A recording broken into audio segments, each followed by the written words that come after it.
Today we're very happy to have director Peter Lauer back on the show. Welcome back, Peter. It's good to be back. What are we going to talk about today? Frankenstein, and how you would have directed if you were alive back then. Why? Well, it's kind of become a Halloween tradition for my channel to have you on and discuss something that you made. We just ran out, so this is the next best thing.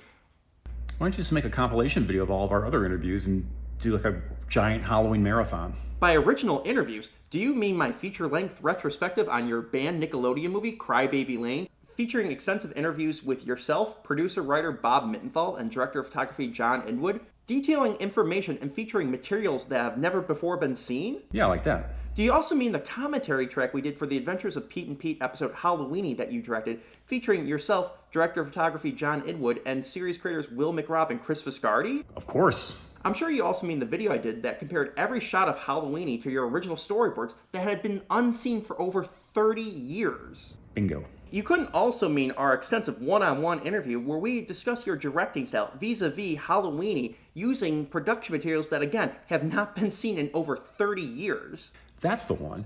Now, where can people watch all these great videos? Right after this, I suppose. So I hope everyone enjoys this little trip down memory lane and Halloween nostalgia as we open up the second-rate film school archives featuring the Peter Lauer collection. Also featuring our commentary of Frankenstein. We're not doing that. How about your top 10 favorite episodes of Funky Phantom? That actually might be a good idea. Next Halloween. I need to do my research. Well, until then, I'm Andrew Wasp, and this has been Peter Lauer, and I hope you guys enjoy the marathon. Happy Halloween.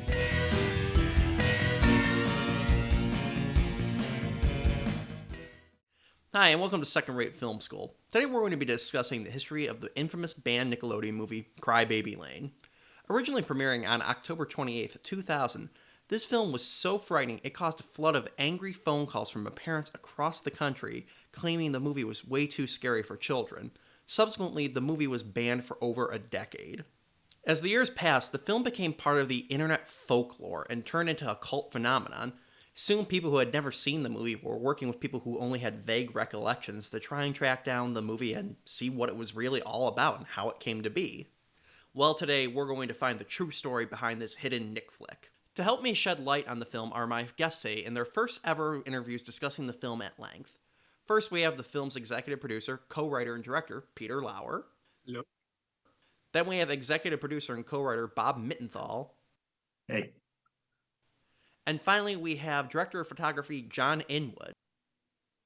Welcome to the show, guys. So this is going to be a two-parter to make your viewing experience a little more manageable. Part 1 will focus on the road leading up to Crybaby Lane, its production, and the movie itself.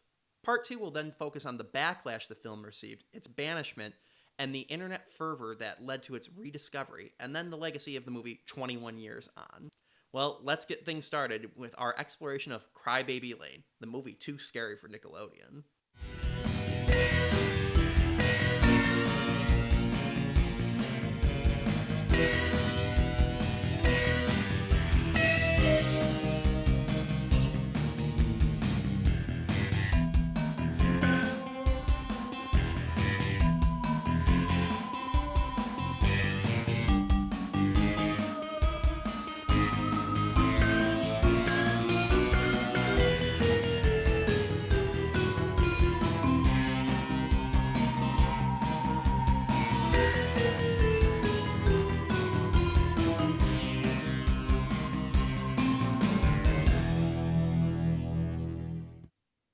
Well, to set the stage, you've all worked together on numerous projects over the years, but the first one you've all worked together on was Nickelodeon's The Adventures of Pete and Pete. So was that where your professional partnerships began? I think we met there, right? We did. I know John did, but Bob didn't. Do you and I meet on Pete and Pete? No, we kind of grew up together. You were a PA at MTV in the on-air promo department, and I was a PA at Nick in the promo department. And we had a lot of mutual friends, and we just ended up kind of hanging out and stuff like that. We were just it was kind of like just a small world of cable in New York back in the late 80s. Right. We were like a floor apart in the same building at 1133 6th Avenue. Peter and I had been, I think, working on other stuff together too. We were trying to write movies. Like there's Vic Verdi, and there was that Practical Guide to Caring for Your Cat, and all these other sort of things we were messing around with together. Meantime, you were like, sort of building your directorial career. John was doing great work, everywhere, and I was just kind of hanging around Nickelodeon trying to do shows. You do a lot of animation. Yeah, I thought at the time though, I don't think I'd really gotten into animation yet. I don't remember. It was a long time ago, but I did like shitty sitcoms for them and stuff like that. So anyway, but we did all work on Pete and Pete. I wrote a couple. John shot them. Peter, did you ever write any, Peter, or did you just direct them? Well, you and I were hired to write one. I think it's the only job I've ever been fired from. And we wrote that. We wrote the script about driver's ed for Pete and Pete, and we had all the driver's ed teachers would kind of matriculate to a bar, but rather than drinking booze, they all drank milk at this bar, and it was like where they all went to calm down after teaching driver's ed all day long. And then we had like all these action sequences and whatnot, kind of like Crybaby Lane. And Chris and Will finally said, "No, we're removing you we're removing your episode." Relieved of your command. I mean, that's such a shame we didn't get to see that episode. Yeah, The Adventures of Pete and Pete was such a great show, and arguably was the most surreal show that network had on, which is pretty crazy when you really get down to the fact that this is the same network that gave us Ren and Stimpy. It was a great show. It was a fabulous show. And thankfully it brought us together professionally anyway. Peter, you came in every shoot that I did with you, you knew your shots and you knew your transitions, and you even had a backup plan. Because I remember when we did that very ambitious episode of Pete and Pete around the pool.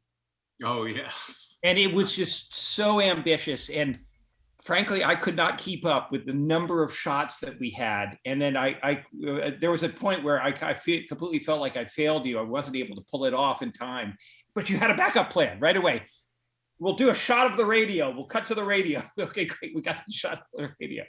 But anyway, but it was really inspired. Like, so we really, like when we did the movie, we had the benefit of having done several episodes of Pete and Pete. Pete and Pete was like going to war. I mean, it was serious. We had to do everything in a 12-hour day because of the kids. And the kids were in and out of school all the time. You were under constant duress, constant pressure, and it was very ambitious. And all the directors and myself, we were very, very ambitious. So by the time we came and did Crybaby Lane, we used to joke actually, like my gaffer, we would joke that it was like Pete and Pete at night with stunts and animals and moonshine. All those things. And there were several shots where, I mean, I almost got taken out a couple times. Yeah, I was thinking about the one where we tried to kill you. There's a couple of stories that we'll get to, Andrew, if you want to hear them. Oh yeah, stories of near-death experiences and drinking moonshine on the set of a Nickelodeon movie is for sure a topic that I and the audience will want to hear about. Well, on that note, we have now fast forward to the late 1990s, so now we're at the beginning of pre-production. So, Peter and Bob, what was the genesis behind the premise for the movie? Well, it's based. I mean, it's a true folk story from where I grew up, and I remembered this thing that I grew up with. So, I grew up in a little farm town in Ohio, Tautogany, Ohio, 300 people,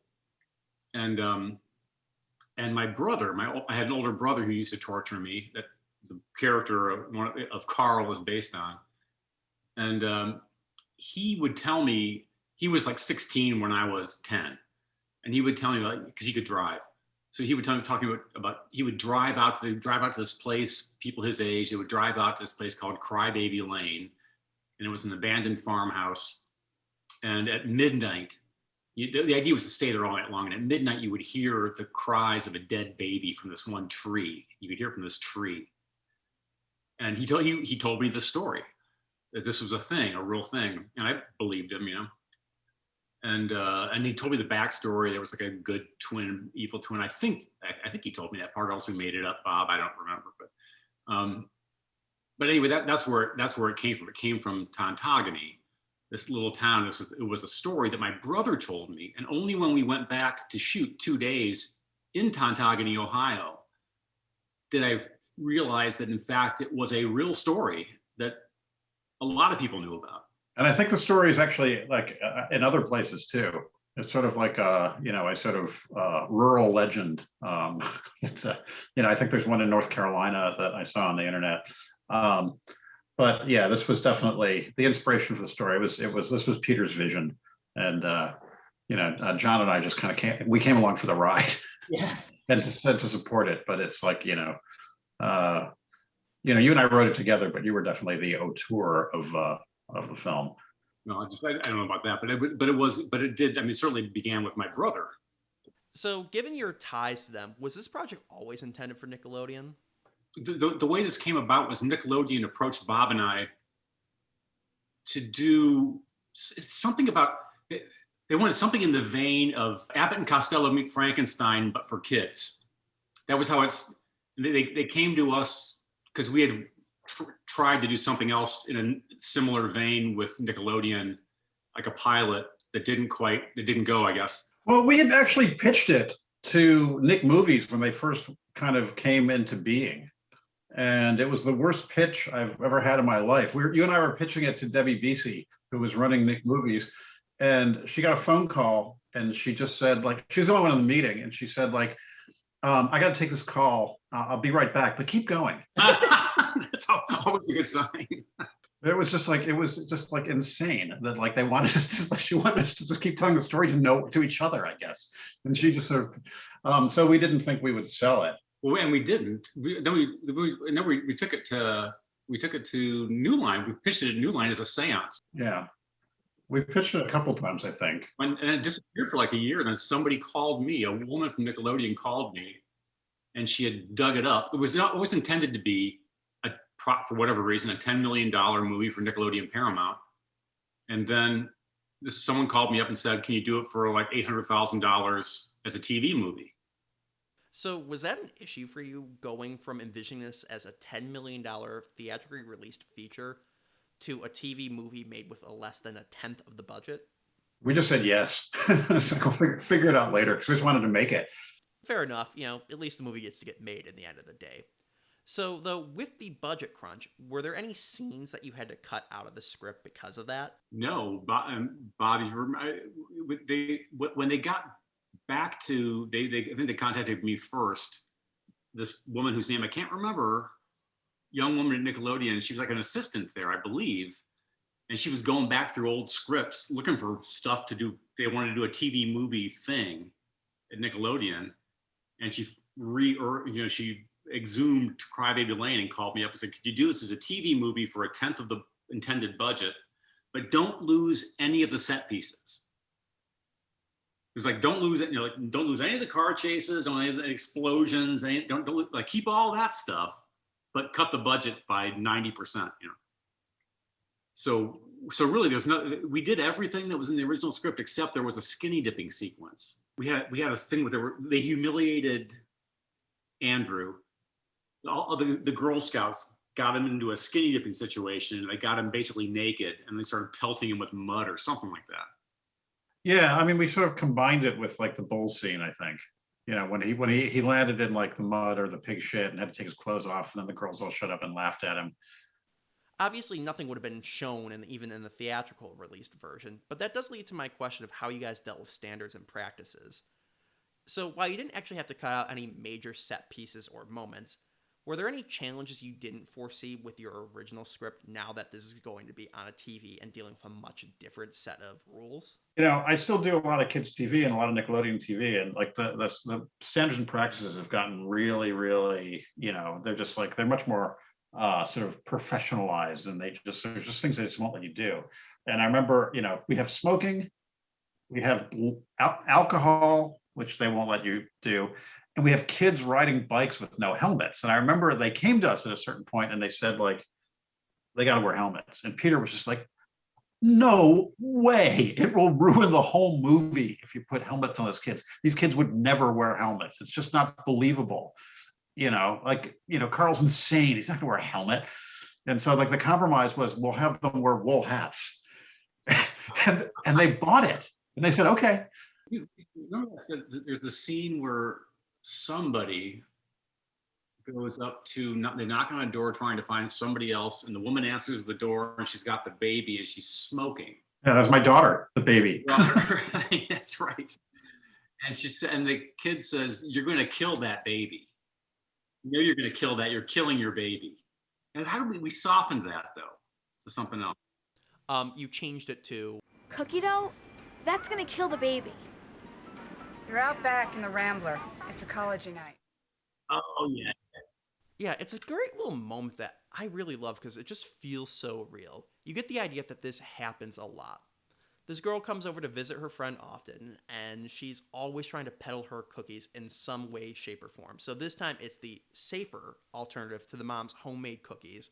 And this mom is just tired of it and just kind of hand waves away and is like, whatever, I'm done. And that's pretty cool because we didn't get to see exasperated parents like this a lot in 90s and early 2000s kids entertainment, especially on TV. And it just makes it feel that much more realistic. That's especially good because this acts like an anchor point to the movie to make it more real, which really helps when the supernatural elements start kicking in later on. This was what it was like to have parents, as kids who grew up in the 60s and 70s. It's like the parents didn't really give a shit about us. They had their own lives, Unsupervised. We were unsupervised. I mean, John has stories about going from roof to roof and over on Brooklyn buildings, when he was a kid. We'd get into the subway tunnels, into the docks. We'd scale up the cables to the Brooklyn Bridge towers. Good God. Get high and climb back down. Well, good to know Child John was a whole lot cooler and more badass than I am even now. Though, rounding back to the budget, given the fact that this would turn out to be a pretty grueling schedule and the crew couldn't have been paid a lot with this budget, was it difficult sourcing people to work on it? This thing was so low budget that we couldn't find people to work on it. I called in a lot of favors to get my crew together. I know that. I mean, guys who I got work with a lot, they knew that they had to serve time with me on this. Yeah, and people were like, it was Teresa Mastro Piero. I went to be the production designer, not to knock Jody who did a great job. In fact, I would give her credit because she had the guts to do it. But Teresa, who I was working with for 2 seasons on another series, was like, I can't do it. It's like it's just that there's nothing to work with here. There's just no money. There's just no resources. We cobbled this thing together. It's amazing that it got done. And I mean, this is a good time as any, I guess, to mention that even though you had a pretty small budget, the movie's locations and sets look amazing. You really get the feel of a small Midwestern town, Rust Belt kind of feel to it here. So what was the process like trying to find a place to shoot this? And were you a little worried about the budget? We were so constrained. The neighborhood that we shot, for example, was a condemned neighborhood. We literally we couldn't afford anything. And we were out scouting in New Jersey for this neighborhood, and we'd given up. We couldn't find anything. And we were driving back one night. It was like the gloaming, where the sun was setting. I saw out of the corner of my eye, I saw like a A-frame rooftop, or a couple of them. I thought, what's that? We're just desperate. We turned around in the van, and we go down. We found this little neighborhood, which is where we ultimately shot, and we got it. We could afford it because it was basically free, because they were going to bulldoze the whole thing. It was condemned. We shot the whole movie with no electricity, no water, no heat in this condemned neighborhood. It was miserable. I think that neighborhood, they found something like toxic waste or lead in the water or something. And that's because the buildings were not that dilapidated. It was like one of those sites. What do they call them? Superfund sites, like the Gowanus Canal near where I live. Love Canal, yeah. Yeah, it was bizarre. Yeah, no electricity. So we have a script, crew, and now we have the town. So the last part of the puzzle here is the cast. And I have to say, for a TV kids movie, the acting is really good in this. Everyone's just great, but I think the first cast member we should focus on is Frank Langella as Ben. He's great, but from what I understand, he wasn't your first choice for the role. You were actually aiming for Tom Waits originally. Is that true? Well, yeah. We went. In fact, I went through my garage and I found the old my book for the movie, and even in the storyboards, I drew Tom Waits, that guy in the dark suit. That's my version, my cartoon version of Tom Waits.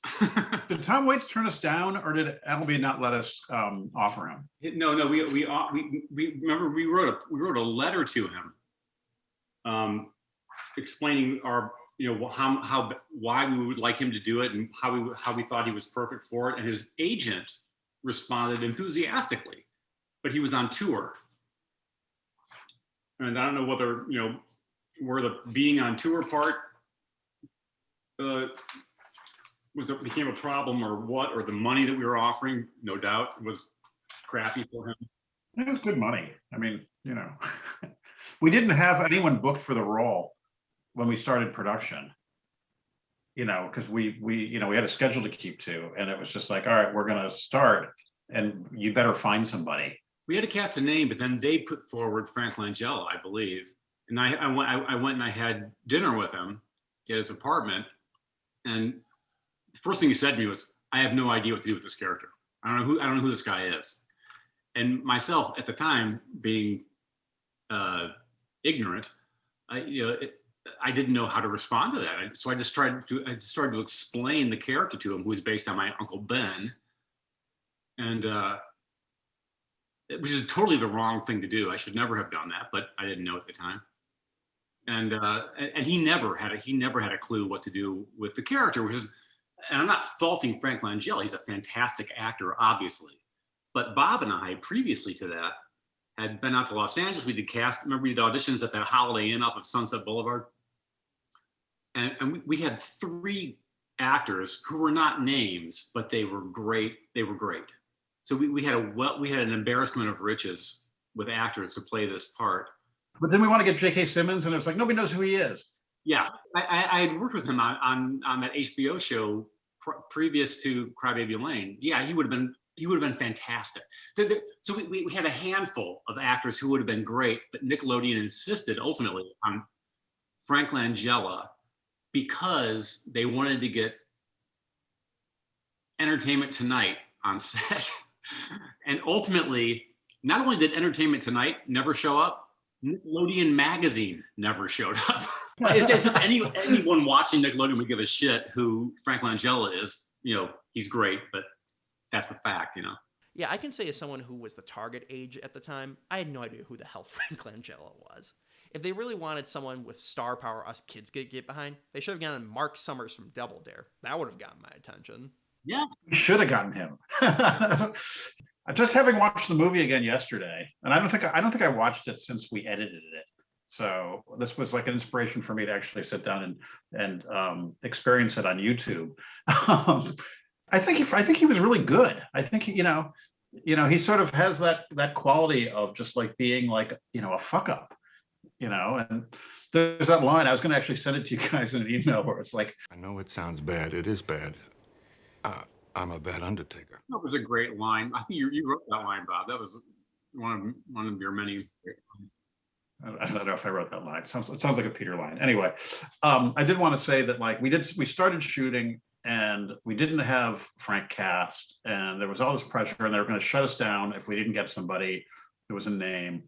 And the first night we were out in the cornfield, and I went back to the trailer where we were, or to the production office, and I said, "Is there a PA who can take me to the hospital?" And I said it's very quietly. I didn't want to cause a fuss, but I really thought that I was having a brain aneurysm and I was going to die, and I thought it was going to be very bad luck if I died, on the first night of shooting. God, could you imagine if you had actually died while making it? That would have made this movie seem even more cursed than it already was. People would have been like, "This movie is so evil. I hear the writer died." Yeah. I didn't die. It turned out to be migraines, and it's all fine. Well, even though Frank was the big name of the movie, obviously this is a kids movie, so the kids are the stars of it. And I have to say, they're really good in this. There's not a single case of bad kid acting to be found in this. I think the performances are pretty strong, though. I think that the kids are really, they're good. They're pretty damn good. Yeah. Andrew and Carl were really good. But the girls, some of the girls were quite good too. Yeah, the one who played the main kind of bad girl who turns bad, Kathy, the one with the spider on the tongue. Yes, She was good. Yeah. I looked her up. This was her only credit. I know. I was looking up the credit. Yeah, many of them, like I think even Lark had a little bit of a career, but yeah, he did a lot of video game stuff. We did not launch a lot of careers with this film. I'm Melissa Joan Hart, otherwise known as Sabrina the Teenage Witch, and I gotta say it's good to be here on Halloween weekend hosting SNICK. Why, you might ask? Well, I'm glad you did, because tonight, Nickelodeon brings you the world premiere of an original movie called Crybaby Lane. It's scary, spooky, and special, all that stuff we teenage witches go for. I, for one, am pretty psyched. So, pop up some popcorn, get a blanket to hide under, and maybe one more thing. Some company on the couch. Here comes Nick's original movie, Crybaby Lane. Well, this brings us to the movie itself. I'm going to talk about the production of the movie and my review at the same time, since most of the talking points are intertwined. So the movie opens up with Frank Langella recounting the movie's version of the urban legend of Crybaby Lane. There was a farmer whose wife gave birth to twins. But something was terribly wrong. So right off the bat, we can see that this doesn't look or sound or feel like a typical Nickelodeon movie. And that's what makes it so awesome. I'm sure this scene alone accounted for a good chunk of the parental complaints. So finding your typical Midwest town was one thing, but what specifically were you looking for in this house, and what was the process like finding it? When we were looking for location, we were shooting it in New Jersey for Ohio, but New Jersey does not look like Ohio. And the farm towns are definitely very different. They're different in their layout, and the houses are different. And I wanted the house to look a certain way, like farmhouses that were abandoned I used to explore when I was a kid, and out in the country there.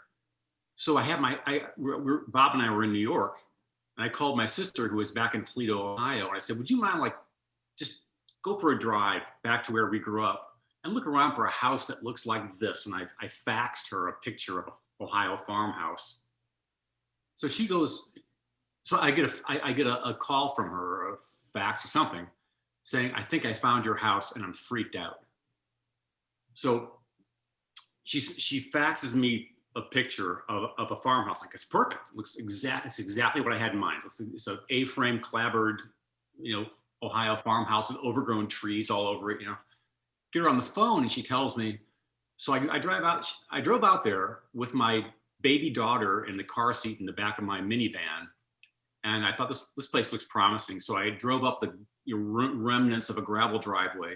And I got out with my camera and I'm taking a picture and I'm getting freaked out. I don't know what it is. It's freaking me out. And I took a picture and I ran back to the car and I got the hell out of there. This is what my sister tells me. But it's a great place. And somehow or another, we contacted through the locations department, we were able to get that abandoned house. We were able to shoot that abandoned house for the opening title sequence. So John, as you recall, we go to Tontogany, Ohio, 300 people, the place has not changed in 30 years. And we go there and our little crew is assembling, our mini crew is assembling in the cross streets of the main street of town at this carryout. And the carryout has a little lunch counter where I used to go when I was a kid. And I go there and somebody's asking me, what are you guys doing? Oh, we're shooting a couple of days for this movie. It's a Nickelodeon movie. Oh, really? What's it called? Crybaby Lane. Oh yeah, Crybaby Lane. Yeah, you're doing a movie about that. I'm like, yeah. Oh, where are you shooting it? Like, well, we found a house over here on Portage Road, and the woman behind the counter went white. And she's like, that's it. That's the place. So according to local Tontogany, Ohio legend, we shot the actual house. Now, I wanted to see if I could still find that the house was still standing, and while Google was no help, the lovely people of Tontogany, Ohio were very helpful. Sadly, the house has seemed to be lost to time and or torn down because no one can really pinpoint where its exact location was. Though showing you the ever-evolving nature of urban legends, That was actually the second Crybaby Lane house. The original one burned down in 1964. So for the record, that means there were 2 Crybaby Lane houses in the same town, and they're both gone now. Coincidence or something else? Moving on. Now, while the house is already visually interesting, most of the interesting elements come from John's camera work. It looks like something out of a European indie movie, not a Nickelodeon movie. So, John, what was planning and shooting this sequence like? Well, I mean, I came from indies, and then my whole career changed when in between indies, I would work on Nickelodeon promos, and then I found out that, hey, they were looking for a new DP for Pete, The Adventures of Pete and Pete. And they actually sent me out to shoot some promotional stuff, but they were kind of checking me out in relation to the possibility of me taking over. So then I took over, and I think the second episode I shot was with Peter, Halloweenie, one of the greatest episodes in Pete and Pete and ever. But the show really changed my whole career. I mean, I love doing indies and everything, but there were so many great young directors on that show, including Peter and others like friends of ours like Chris Koch and Adam Bernstein, and all of them have gone on to have incredible careers. But they taught me a lot, and Peter was particularly inspired, and he would come in with a plan. He would really design a scene and design the blocking and design the transitions. And I learned so much from Peter. And so I'm sure that when we went and did this, Peter had in mind many of these shots. So I could only take partial credit because you came in most, every shoot that I did with you, you knew your shots and you knew your transitions, and you even had a backup plan. So was the Ohio stuff shot before or after the principal filming? I think we shot the Ohio stuff afterwards, right? Yeah. So we were able to be rested, and then we got into it. And I can't believe how much we did at night in that town, and I'm so happy with how it all looks. With SAG breathing down our necks because we were using kids, and we were definitely pushing them beyond the limit. And Nickelodeon breathing down our necks too. After that very disturbing intro, we meet our main characters, Andrew and his older brother Carl. The duo are visiting Ben the Undertaker, and as is implied, this is a pretty frequent occurrence for them, hearing some of his creepy stories. Carl is amazed, but the more timid Andrew points out that it's time for them to go home. We now get a scene of the two brothers riding their bikes through the opening credits of the movie, and this is where we get another great sequences of John's shots and hear the musical score for the film, which is the perfect combination of the bounciness and spookiness that you associate with Halloween, especially when you get the choir-like vocals at one point. Later that night, Andrew has a nightmare of Crybaby Lane and goes to his parents' room to tell them about it. We get a hint that this is a reoccurring issue for them, and his mother then chastises Carl for taking Andrew to Ben's. The following day, Andrew meets up with his friend Hall, who's a Lord of the Rings fan, something not often seen in pop culture prior to the Jackson movies, which would not be released until the following December. Hall, fun fact, is played by Mark John Jeffries, who has had quite the career for himself, but for the purpose of this channel and in jokes for my usual co-host, I will point out that he's the son in the Haunted Mansion movie and had a small role in Spider-Man 2.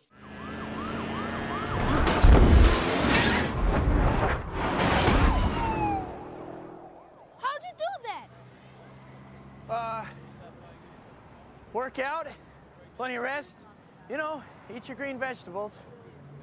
That's what my mom is always saying. I just never actually believed her. Later, Carl decides to enlist Andrew in helping him scare some of the girls from their school, one of which is Kathy, a girl who Andrew has a crush on. They decide to use the Crybaby Lane story to scare the girls by holding a mock seance at the town's graveyard. Here they have quite possibly the worst luck depicted in any medium ever, when coincidentally, they actually pick the twins' grave to do the seance at. While setting up their cassette player, remember those? Carl pulls up a hefty root that's next to the tombstone. That night, the kids perform their seance and soon realize they might have done too good of a job. The kids hear the fabled crying of the bad twin and notice a huge amount of worms on the ground. Sufficiently spooked, they run away. Soon, though, the audience sees a dog being possessed by an evil spirit. Now, I should point out that worms become a signifier of the what is soon to be revealed evil twin's presence. Now, there's something I'm curious about here. The Humane Society obviously had to be on set for the dog and the soon-to-be-seen bull, but you often hear in movies like Shawshank Redemption that bugs and insects are looked after by the Humane Society as well. Is that actually the case? We had to have a worm wrangler, and they had to have somebody from the Humane Society to make sure that the worms weren't mistreated. And it was after the shoot, it's like the guy who brought the worms just threw them away. I mean, it was they're not like pet worms, not trained worms, they're just worms. Action! Well, the worms have been wrangled. Now on with the story. So the next day, Ben arrives at the graveyard on business, and we meet quite possibly one of the best characters to ever be put on film, Gary the Gravedigger. I was in a dream. I was in The Price is Right. Gary Perez. That's my favorite. He's my favorite. He is so funny. First, I got to go to the gas station. I got to get the gas. I got to put the gas in the back hole. I got to get my wallet. I got to get the money out of the wallet. That was totally Bob's. I got to get the money out of my wallet. I pull that out. Bob, I do that all the time. I copy it all the time in different situations with Leslie. So when I was watching yesterday with my 13-year-old is turning 14 tomorrow. He loved it. He loved it. But I got so excited when I saw that character when he drives up and the backhoe's there, because I knew I loved that scene so much. He's sleeping in the backhoe. Gary is a lazy guy who has excuses for literally everything and makes the simplest tasks seem insurmountable. I love the banter he has here with Ben and what it really takes to do his job, supposedly. As the scene continues, Ben and Gary find evidence of the boys' prank, which points to Carl, as he had written his name on the cassette tape. We then see the now possessed dog, who as Ben usually describes as being a sweetheart, become a vicious animal and attack Gary. Ben helps Gary home, and despite the fact he's going on about how much in pain he is, Ben notices that there's no bite mark on Gary's leg, to which Gary complains he just needs workman's comp. Another nice moment to add on how lazy he is. Gary blames the whole situation on bad luck due to the root being pulled at the tombstone. This causes Ben to leave puzzled about the entire situation. Ben visits the boys to try and get to the bottom of what's going on, when we actually get a pretty interesting moment. We find that the boy's mother already dislikes Ben for a never-revealed mistake he supposedly made with their grandmother's funeral. I don't like you. I guess you're really upset with me about your mom's funeral, huh? Well, look, it was an honest mistake, Anne. She wasn't presentable. Don't mess around with me, Ben. I love this because, one, it's a good joke. It plays into the whole fact that he's a poor undertaker. And two, it gives a more concrete reason to keep him from being able to talk to the boys and why the mom is so angry later on in the movie. The scene then shifts to the girls from the prior night worried about what happened before becoming possessed as well. Later at dinner, Andrew gets into an argument with his mother, feeling like he's a coward and blaming her for it. I was thinking it was your fault. My fault? To which the father has quite possibly the greatest response ever. There's something in the yard. Andrew then storms up to his room and decides to sneak out. Carl, being impressed by this, follows suit. We now see the possessed girls cause a driver to crash his car, unharmed of course, this is still a Nickelodeon movie, as the radio announces a strange case of rabies in animals across the town and a bunch of rowdy kids. Soon though, we see that adults are also as affected, as the mailman is seen destroying the mailbox of the family. Hours later, Andrew and Carl have ridden to the railroad tracks, where they try and race to beat an oncoming train. Carl makes it while Andrew is stuck on the other side of the passing train, now separated for the time being. While out of visual sight of each other, Carl is teleported to the graveyard, where he is then sucked underground to meet the evil twin, who is creepy as hell. This results in Carl's possession. Once reunited, the duo continue on, with Carl telling Andrew he wants them to go meet Kathy, as he leads his brother into an unknown danger. Meanwhile, the boy's mother discovers the two are missing and demands her husband go out looking for them. They're gone! And? Go find them! I probably should mention now that the father is my other favorite character in this movie, just because of this scene alone. Oh, Dad, Steve Meller. Guy is amazing. He was great. He was so funny. I worked with him on an HBO pilot series where he played every episode. He played the villain and like a different villain in every episode, and he was great. And he did this thing, did Crybaby Lane, and I thought he was very understated. Yeah, I love all these moments here as a kid I wouldn't have picked up on. For instance, when the mom's not in the room, I love how he switches from monster trucks to some fashion show with models in it. It's just so fun. I'm so glad you say that because he's my favorite as well, and he's my favorite in everything that he has ever done. He doesn't do much. He is great. He is great. I cast him in a pilot for Adult Swim called Sperm Boat about a cruise ship, and he plays the bad guy in this, and he's so fucking amazing. And somebody at Adult Swim, when they declined to pick the thing up for series, they claim they're still working on it.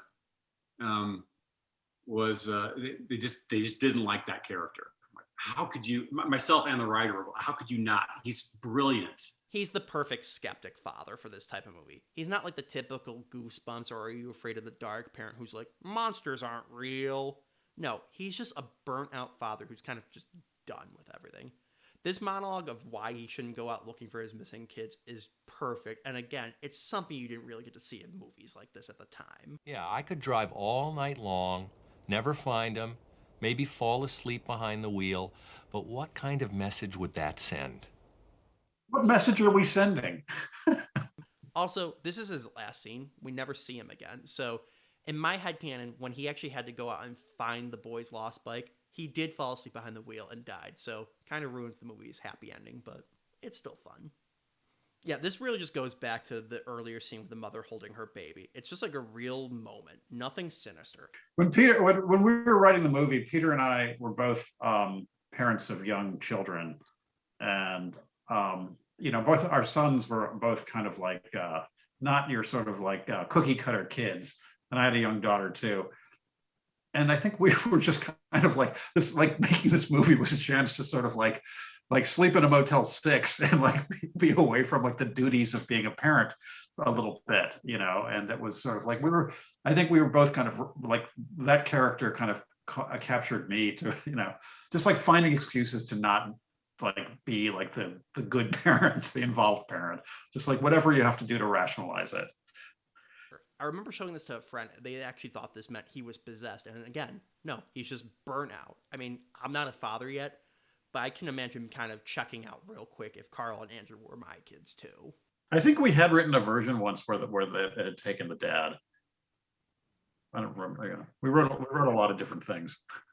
It actually would have been pretty interesting to see the effects of the possession on the father character, because the adults we see possessed are pretty much just no-name extras. We've never seen them before, so we really don't get the stakes with them necessarily.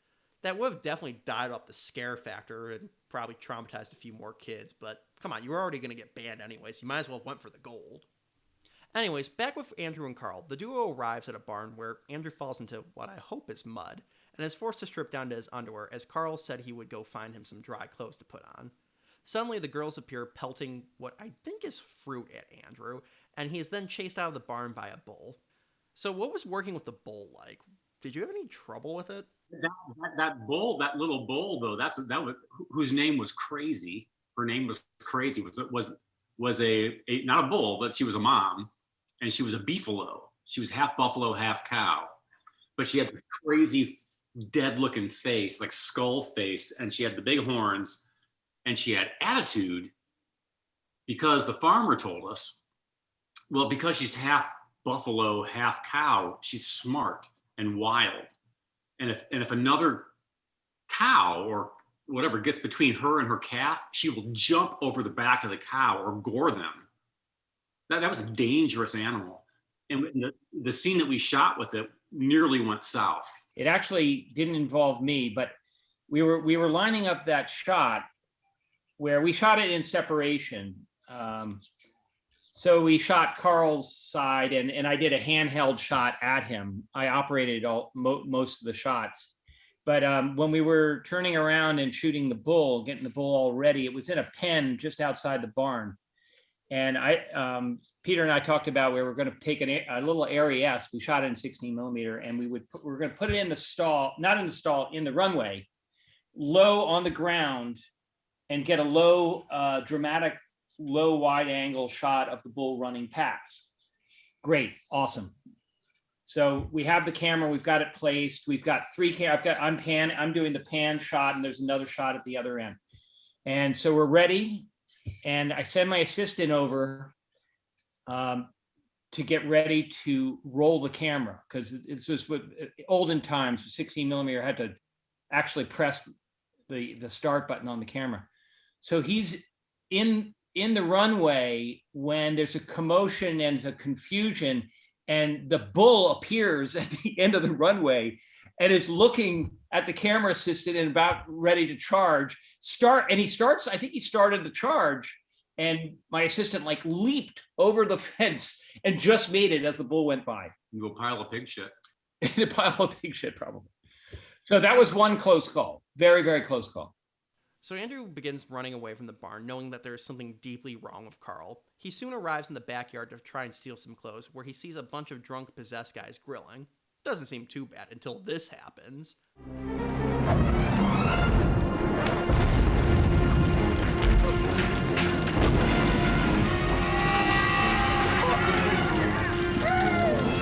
Damn, you guys blew up a boat. That makes this movie so much more cool. Yeah, I think it's also a nice touch that the possessed destructive behavior is appropriately bigger in scale as they get older. So kids have minor pranks, while the adults are blowing stuff up, and as we see later, have homicidal rage.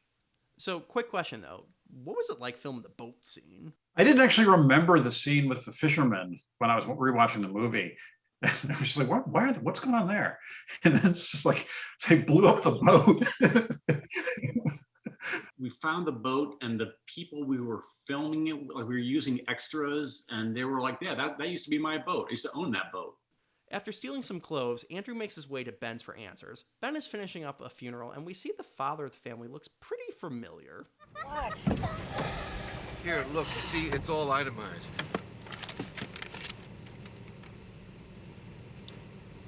I never asked for cold cuts. Oh, yeah, Gaffigan. Yep, Jim Gaffigan plays this very short and non-comedic role. So now, Peter, you would work later with Jim Gaffigan again on his show, directing nearly a third of the episodes. So is that a coincidence, or are you partially responsible for his discovery? No. Why? It's a huge exaggeration to say I discovered Jim Gaffigan, but I did find him before he had done television. I was working at MTV, and I would go out and I would do comedy. I would go around comedy clubs in New York looking for talent to do something with. And I saw Jim at the Comedy Cellar, and I guess he was just starting. I found out in years since that he was kind of just starting out. And I did two things with him. I did something else with him before Crybaby Lane, just some kind of a commercial with him. I cast him in it. And then Crybaby Lane, which obviously is not a comedy role, it's barely a role at all, you know. He was really good in it, though. He was good. Like most comedians, he's really good when he's playing something darker. Like comedians are always good at playing dark. I ran into him on a train a couple, like 10 years afterwards, and like engaged him in conversation. And I think he was like, I think he didn't want to talk to me. He was just like, okay, yeah. I thought I was like some stalker or something like that. I said, no, Bob from Crybaby Lane. Then he really didn't want to talk to you. Sadly, this is all we get to see of Jim, so no great comedy bits with him in it, but a man can dream. A man can dream. Ben and Andrew discuss what's been going on in the town, with Andrew confessing to they were messing around with the grave the previous night, but that their chants were only pig Latin. Confused as why messing with the good twins' grave would cause the bad twins' spirit to be unleashed, Ben reveals that he was actually the Undertaker back in 1969. There was a mistake. And? The bodies got put into the wrong graves. The good son was buried out in the field, and the evil one was put in the grave where you had your seance last night. So, way to go, Ben. Your incompetence has doomed us all. Andrew's mom then arrives and angrily takes him home while blaming Ben for everything. And again, Given the fact that she has found her underage son in this creepy man's house and he's wearing clothes of an adult man and is dirty, this is actually pretty understated, but, whatever. On the drive home, Andrew tries convincing his mom of what's going on, but the mother reveals that Carl had already confessed to what had happened that night. Once home, Carl apologizes to Andrew, and he then gets his confirmation that Carl is in fact possessed. Meanwhile, Ben goes to Gary's home to find him preparing for a date, which does indeed show he faked his injury to get out of work. A nice touch here is that Gary is using Carl's Walkman, which he said he would put in the Lost and Found, to play music for his date. Ben ignores Gary's scheme to ask him a follow-up question about the remark about the root being bad luck. What did you mean about bad luck? They say every grave has like a weed or a root that grows out of the soul of the dead guy. If you cut the weed, you cut the soul loose, okay? That's an interesting reversal of the typical, the kid reads a spell book or something like that to raise the dead. It's a good twist, and I give it props to it. Soon after, a possessed Hall arrives and knocks Ben out, stealing his class ring in a nod to Hall's love for The Lord of the Rings. Come, my precious. Meanwhile, a possessed Carl breaks into the bathroom that Andrew's showering in, intending to cause him to become possessed. We actually get a really creepy shot of Carl's glowing eyes in the mirror, but we see that Andrew anticipated this and has already snuck out the window. Andrew finds a weakened Ben, who tells him what he needs to do to stop this madness. He tells him he must go to the good twins' grave at Crybaby Lane and release his spirit to counteract the evil twins' spirit. Helped by Ben's dopey nephew Kenneth, the duo drive off in the hearse to go find the grave. On the way to Crybaby Lane, the duo get involved with the possessed sheriff, who attempts to chase them down and run them off the road. So how difficult was it filming this chase scene between the hearse and the cop car? We were doing a shot, of course, low angle and camera on the ground by the side of the road, hearse coming at us, pursued by the police car. So of course I want the camera like as close to the road as possible. And we make an adjustment. It was going to be a lock off. So it wasn't even going to be on it. And then we made an adjustment where like I was going to have to operate it. So I said, well, let's put a cone next to the camera so that the stunt driver, who was working on some deal, I mean, he pulled off some amazing stuff, like the pickup, going into the ditch was pretty awesome. But so we're doing one of these shots of the sequence, and so I decided, okay, I'm going to have to operate, and I turned to my key grip, Ben Wolf, who's been with me a lot of years, and I said, listen, grab a hold of my belt, and if you think he's coming too close, just pull me out of there, right? So he goes, you got it. So sure enough, I'm operating it, and I'm saying, wow, this is looking great. It's kind of close. It's looking, pulls me out. Car comes by, knocks the cone over, which is 2 inches from the camera. That's how close it was. Yeah, there were a lot of hairy things like that. There was one other, in that sequence, towards the end of the sequence, Kenneth Lark is driving, and Andrew says, Turn right. Right.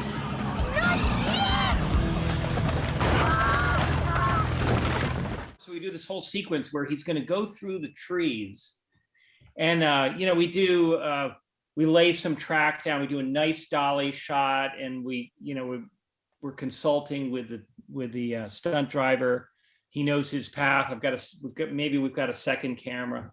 We do it several times. He drives through, he's actually digging up the earth a lot, but he flies through. We do it 3 or 4 times from different angles.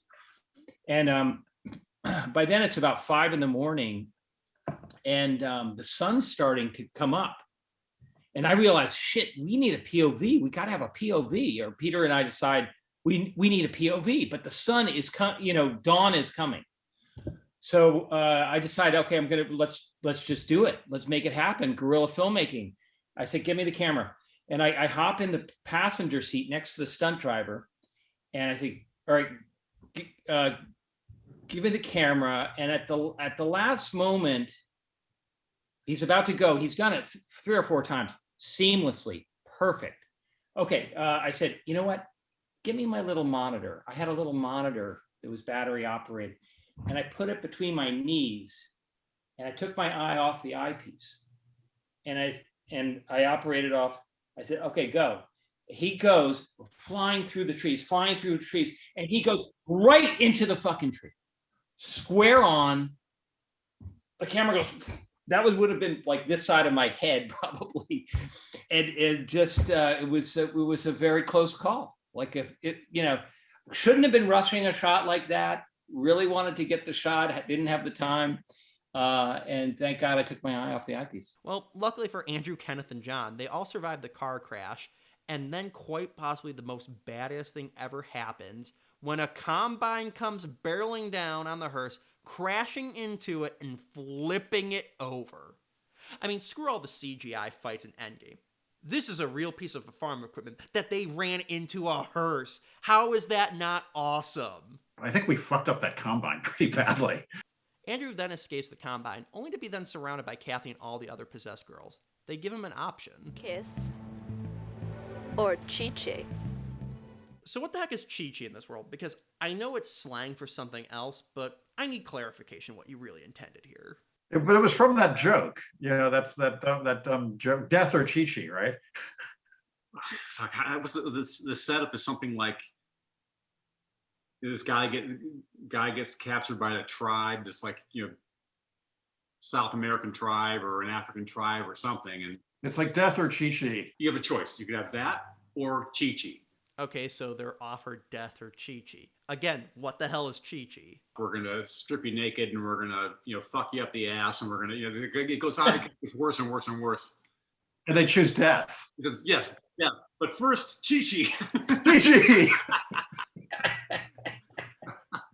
But I had to explain this to the actress. So because inevitably it was just a line. Just a line. It was like an Easter egg for people like us who grew up with dads who told them jokes like this, and the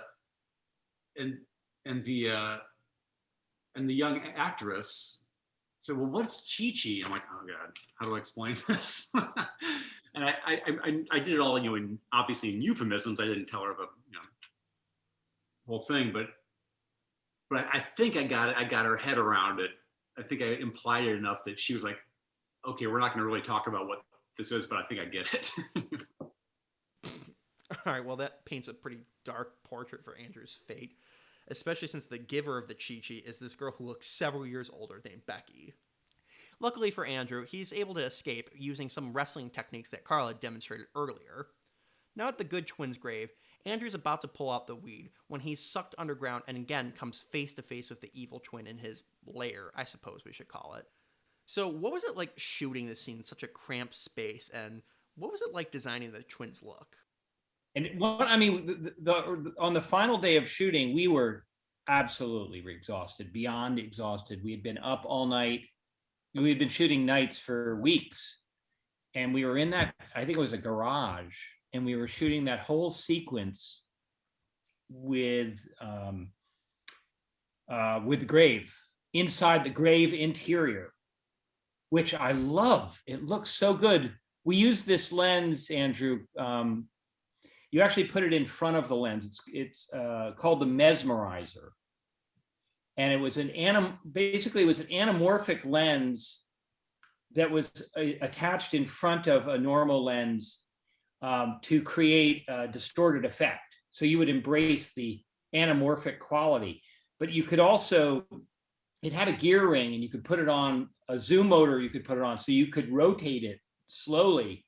And we use that to great effect in the whole opening sequence, but also when you're inside the grave, when you're seeing them distorted, it's this mesmerizer. And it's a pretty amazing sequence, that whole thing. Yeah, the one thing about that sequence that bugs me is that there was a better version of it that Nickelodeon killed. Initially, the treatment of when you actually see the evil twin, what it was supposed to be, which will sound familiar to a lot of people out there, it was supposed to be an old man's head on a fetus. It was you're in the womb and it's a fetus in the womb, curled up in the womb, but the face is that of an old man because the the creature kept aging throughout the years, but it maintained its. Well, of course, this was done later on by Harry Potter. So and Nickelodeon said, no, that's too creepy. You got to do something else. And so I kind of went with something off of a Cramps album cover or something like that. Psychobilly treatment, but it was supposed to be this other thing, which would have been so cool. And I know it would have been cool because everybody commented on it when Harry Potter did it 10 years later, Jesus, guys, that is truly disturbing. I'm going to have to level with you here. I didn't actually watch this when it first aired. Despite my love for Halloween, I was too chicken to watch it. And you know what? Probably a good thing, because I can't imagine having a kid also named Andrew being confronted by this creepy-ass monster, and what you originally intended would have been very good on my psyche. Andrew age 7 couldn't handle that. Hell, Andrew age 27 can barely handle that. Andrew is able to fight off the evil twin, then crawl into the evil twin's coffin in a moment that must be incredibly uncomfortable for people with claustrophobia, but manages to put the root into the skeleton and thus ending his reign of terror. The following morning, everyone's turned back to normal, with the possessed only having a vague, dreamlike memory of the events. Carl then apologized to Andrew for everything he's done, and the movie ends with a now more confident Andrew listening to Ben's stories with Kathy, whom's implied to be dating now, while Carl has embraced his inner nerd by hanging out / playing with Hall. As we fade out, we hear the evil twins laugh one last time, effectively ending the movie with a question mark.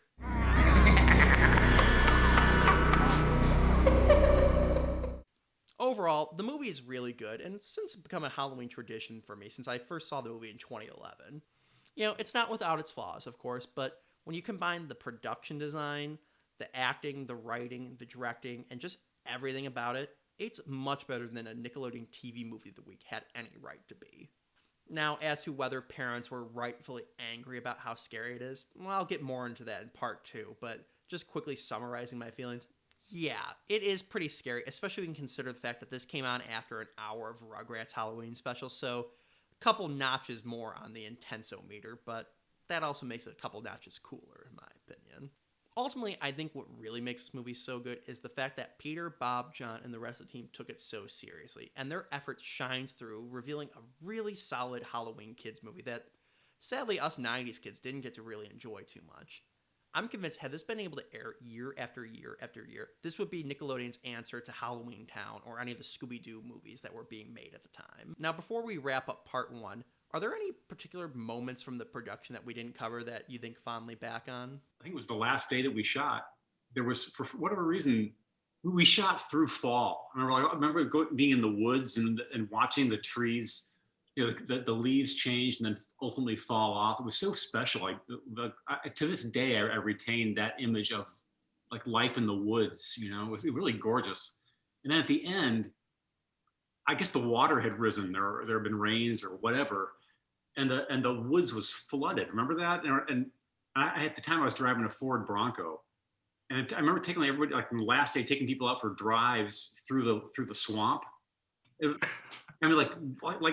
the water, like over the bottom of the door of my Ford Bronco, bushwhacking, sliding around in the swamp. It was really a blast, And the whole crew got like booted out of one motel and escorted by the police to another after they had a moonshine party, Yeah, well, we would shoot all night and then we'd go back and then have a little party each morning. It would be like 8 in the morning. God, I would have loved to see this set gone completely off the rails with the kids drinking moonshine. Andrew passed out in the corner of the barn or something.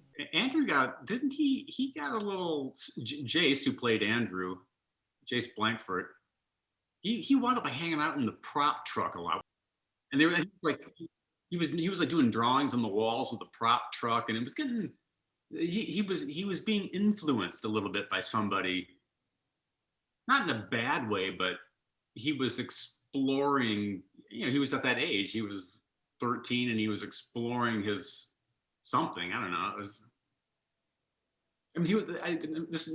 I don't imply anything negative with this. It just as a father, he was at an age where I think he was really enjoying it. And he was a precocious kid. I mean, any young actor who's good is precocious. Yeah, he was really good. He was. Well, I think we'll wrap up here on this note. So Remember, stay tuned for part 2 coming later this month, where we'll discuss the backlash, banishment, and rediscovery of Crybaby Lane.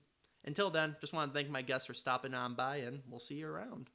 And there you have it, Crybaby Lane, an original movie and snick, and pretty scary if you ask me. But you know, it was educational too. Chock full of valuable lessons such as, well, it's probably not a good idea to do seances in a graveyard. And you might want to be wary of people with fluorescent glowing eyes. Try not to kiss girls who have spiders in their mouths. Don't trust guys who eat handfuls of worms. And above all, always be suspicious of your siblings. I'm Melissa Joan Hart, aka Sabrina the Teenage Witch, wishing you a happy hunting and a howling Halloween. Stay tuned for more Halloween Weekend Snick coming up next.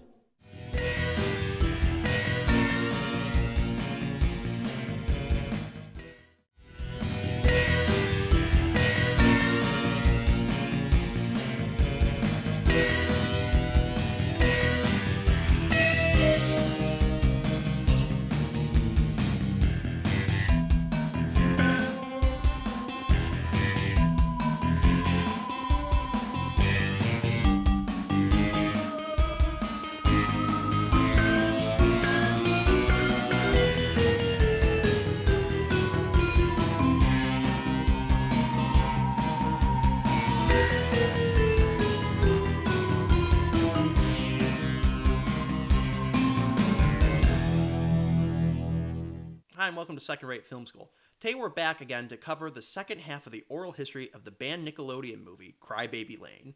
If you haven't already watched the first part where we delve into the backstory in the movie itself, check the link out below. Today we're going to be focusing on the backlash, banishment, rediscovery, and the ultimate legacy of the movie now 21 years on. To help me cover all that is the film's director, co-writer, and executive producer, Peter Lauer. Hello. Executive producer and co-writer, Bob Mittenthal. Hey. And finally, director of photography, John Inwood. Welcome back, guys. So let's dive right into the backlash the movie received post-premiere. So as a refresher, the movie premiered on October 28th in the year 2000 on Nickelodeon. Nick heavily promoted the movie and even brought in Melissa Joan Hart to be the host of Snick that night to bring in some star power. While the movie didn't have a huge budget, they did spend a fair amount on it and really were hyping it up. Saturday, Nickelodeon brings you its first ever Halloween movie for television. Crybaby Lane, Saturday at 9, 8 Central in a special Halloween snick. Which is weird that it then faded away and was hidden for so many years. The often reported story is that the following day, Nickelodeon was flooded with phone calls from angry parents whose kids had been traumatized by how frightening the movie was. Despite the fact that this claim is the backbone of literally the entire legend, I can't actually find any concrete evidence that this is true. This isn't like the infamous Ghost Watch incident in the UK back in 1992 where there were dozens of newspaper articles and shows talking about in the following months. I can't find anything. So take that with a grain of salt. Now, is the movie truly too scary for kids? Did the guys go way too far here? It's kind of hard to say, and post-rediscovery, a lot of people are becoming unsure about that.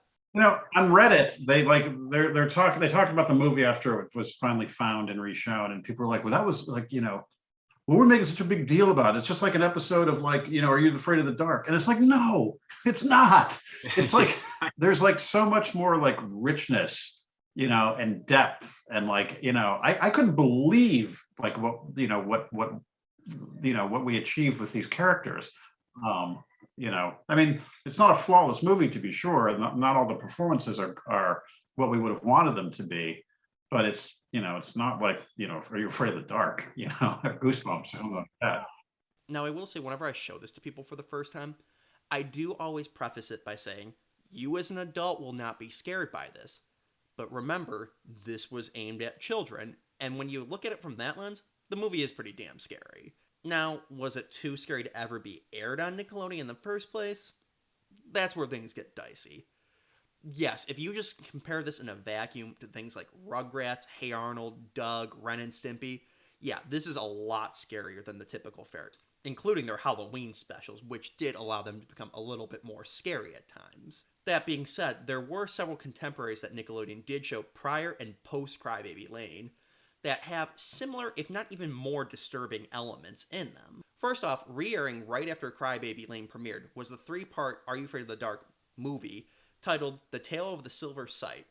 The movie follows the Midnight Society as they now live through a scary story instead of just telling it. While the show itself was always dark, and we'll get to a couple notable examples, The movie is incredibly dark, having a malevolent spirit pick off the original members of the Midnight Society one by one, and threatening the present-day Midnight Society as well. The film ends with this colonial-era dressed ghost boy being revealed to be an evil spirit, and he then rapidly ages into nothingness, a la Indiana Jones and the Last Crusade.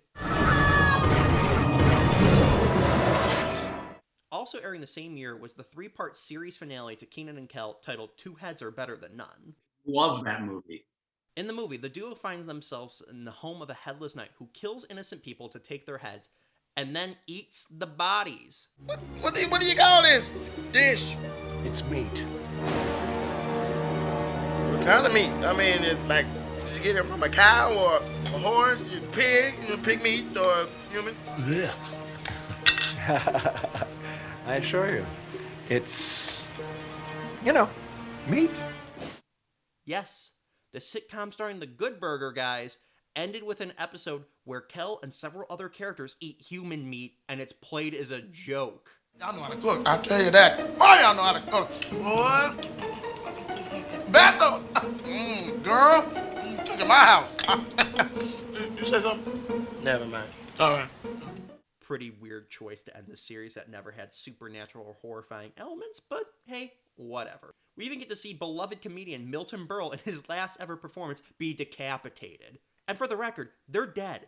He doesn't get to be all quippy and be like, oh, life was bad with my body before. It's even worse now. No, he's dead. They don't come back. No quips, no nothing. Dead. Hell, the movie even ends with the implication that the Headless Knight is going to kill the couple that Kenan and Kel have befriended throughout the movie. Thanks again for that ketchup. Bye-bye. Bye. Look at the with the oil. They unusable. Now, while those were just specials, there are cases of the occasional regular episode of a Nick show having very disturbing elements. Going back to Are You Afraid of the Dark, the Season 5 premiere, titled The Dead Man's Float, is often considered one of, if not the most terrifying episodes of the series. It begins with a pint-sized Jay Baruchel being drowned by an invisible monster in a school pool. There's something in the pool.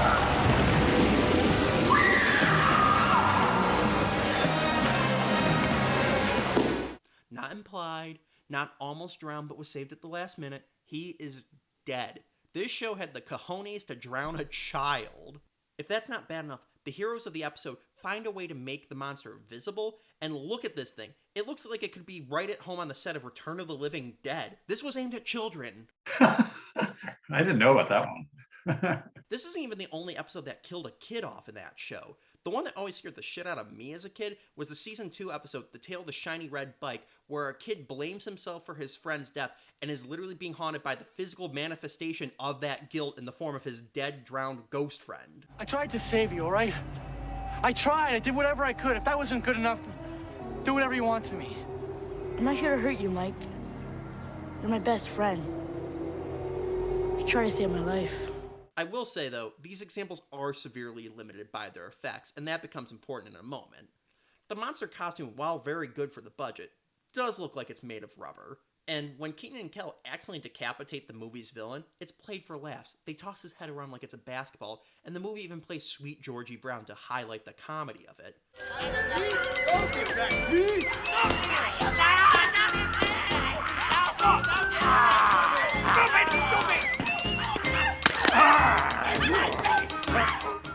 When they do drop his head, you can either tell that it's the actor with his head sticking off a false floor, or you could just tell that it's a dummy that they're dubbing audio over. Now, yeah, will a little kid necessarily pick up on production flaws like that the way an adult would?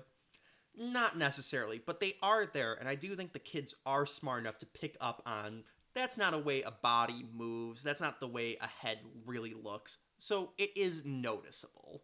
Now, yeah, Crybaby Lane doesn't show anything too explicit, well, to the level of like a melted monster man or decapitated heads of beloved comedians. That just shows this is a classic example of the scariest thing out there is your own imagination. We don't actually get to see the kids being cut in half, for example.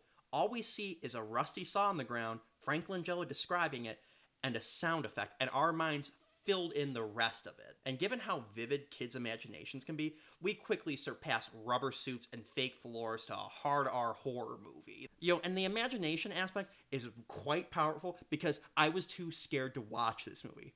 I remember, and I cannot find it for the life of me, a trailer that basically was just a creepy voice saying, "In every graveyard, every body has a little bit of life left in it. What if one evil body used all that life to come back to life?" And 6-year-old me was like, "Nope, I'm out. I can't handle this." I cannot really imagine what this movie would have done to me as a kid. So yeah, with all of that context, that this was meant for grade schoolers who had been just watching the Rugrats Halloween episodes prior to this, yeah, this was downright terrifying. Now again, this is just my speculation, knowing the outcome of the movies being banned, without being able to see any of the actual complaints that flooded in, supposedly.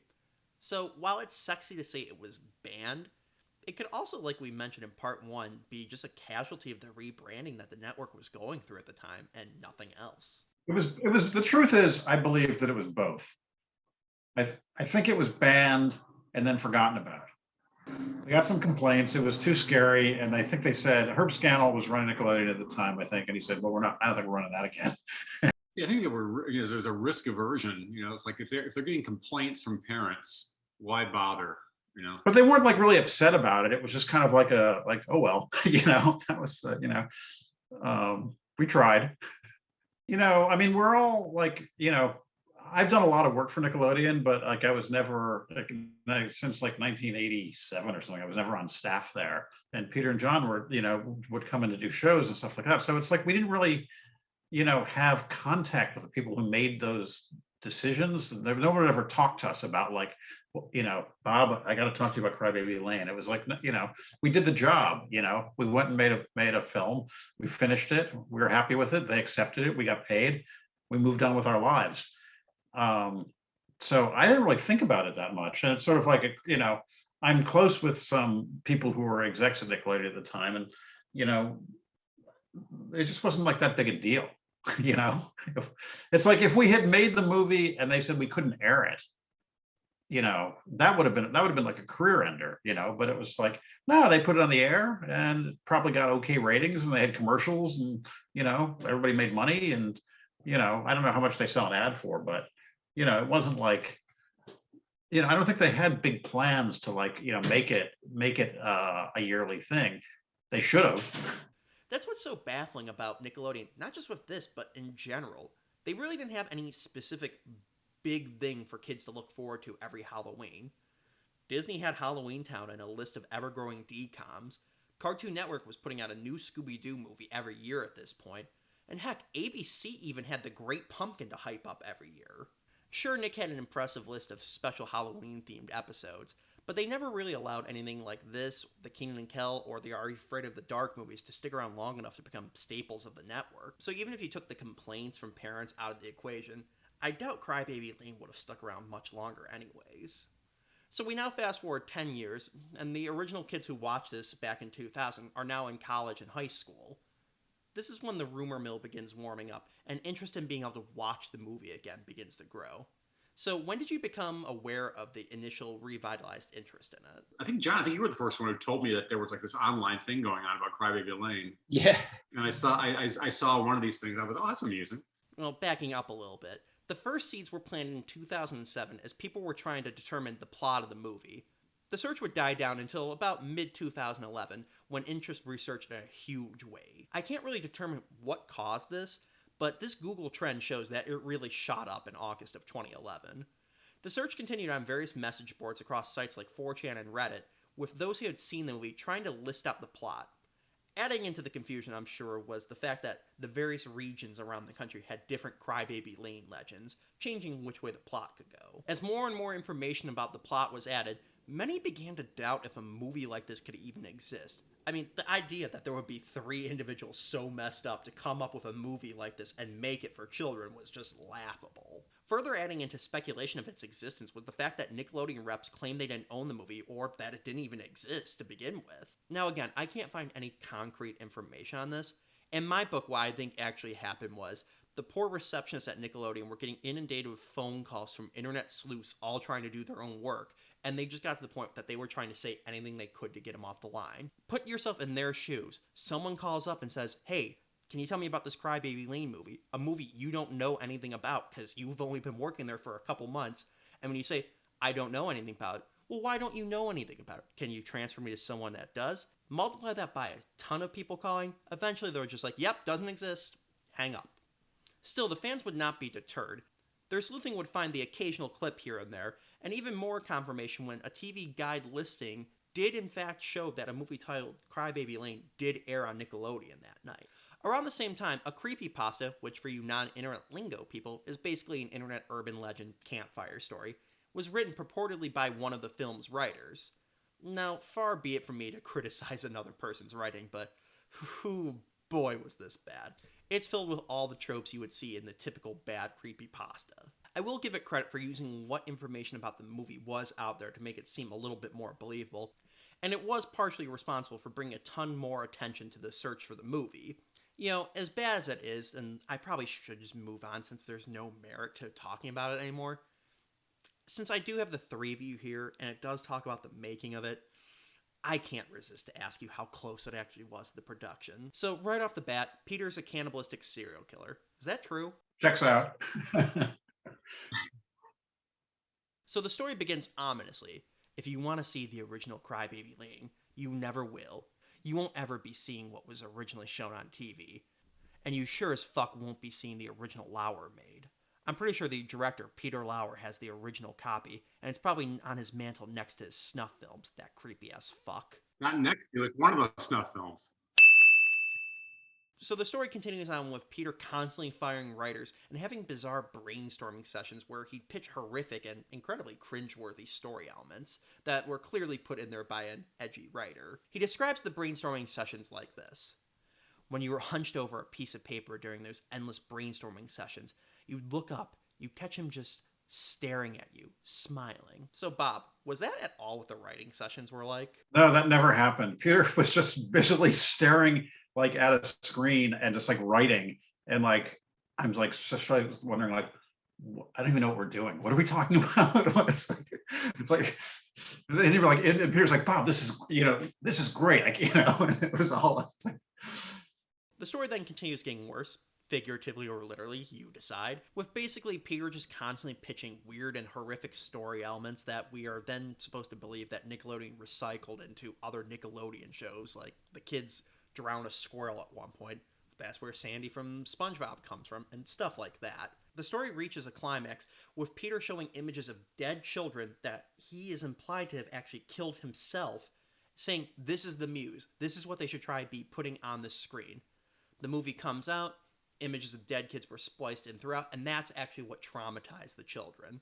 The story's writer then kills himself, and I guess this alt-world Peter goes around Hollywood still scaring Jim Gaffigan, I guess. So yeah, Peter, is any of this true? Do I need to go through the movie frame by frame now? Had we had creepy snuff film images to insert into the film, we would have, because literally every camera setup that we shot, this film made it from the opening credits to opening titles to the closing credits by the skin of its teeth. We had no money. And literally everything that we shot is in the movie. Everything, every single setup. Even stuff that we didn't shoot, like to the extent that if the AC, John, if your AC was doing a camera, like a focus test, and they pulled the card out of the foreground and a bird flew by, that bird is in the movie. Like we barely had what it took to complete the film. So I mean, if sneaking in snuff images, yes, I would gladly have done it. It would have been a better movie. So yeah, this is a pretty poorly written story, even by 2011 standards. No. It was very cleverly written to sound bad because Bob wrote it. Despite all this, it did become quite popular and was covered by numerous YouTubers on their channels where they read creepypastas, again, bring tons of new attention to the movie. In fact, the story actually has become so popular that it's featured in numerous other Nickelodeon creepypastas, kind of creating a shared universe with Crybaby Lane as the touchstone in the middle of all of it. As 2011 continued, the search would intensify, finally leading to a VHS rip of the movie being found. Soon after it was uploaded, it was quickly taken down by Viacom, proving they actually did claim ownership of it after all. But by then, it was far too late, with other uploads popping up all across the internet. Like it or not, Crybaby Lane had escaped the Nickelodeon vault. As the internet rejoiced, Nickelodeon decided to capitalize on the hype surrounding the movie and chose to re-air the movie for the first time ever, Halloween night on T-Nick, as part of their The 90s Are All That block. Now fully embracing the legend that they inadvertently helped create and to begin with, the marketing hyped up its banishment from the airwaves and its lost status.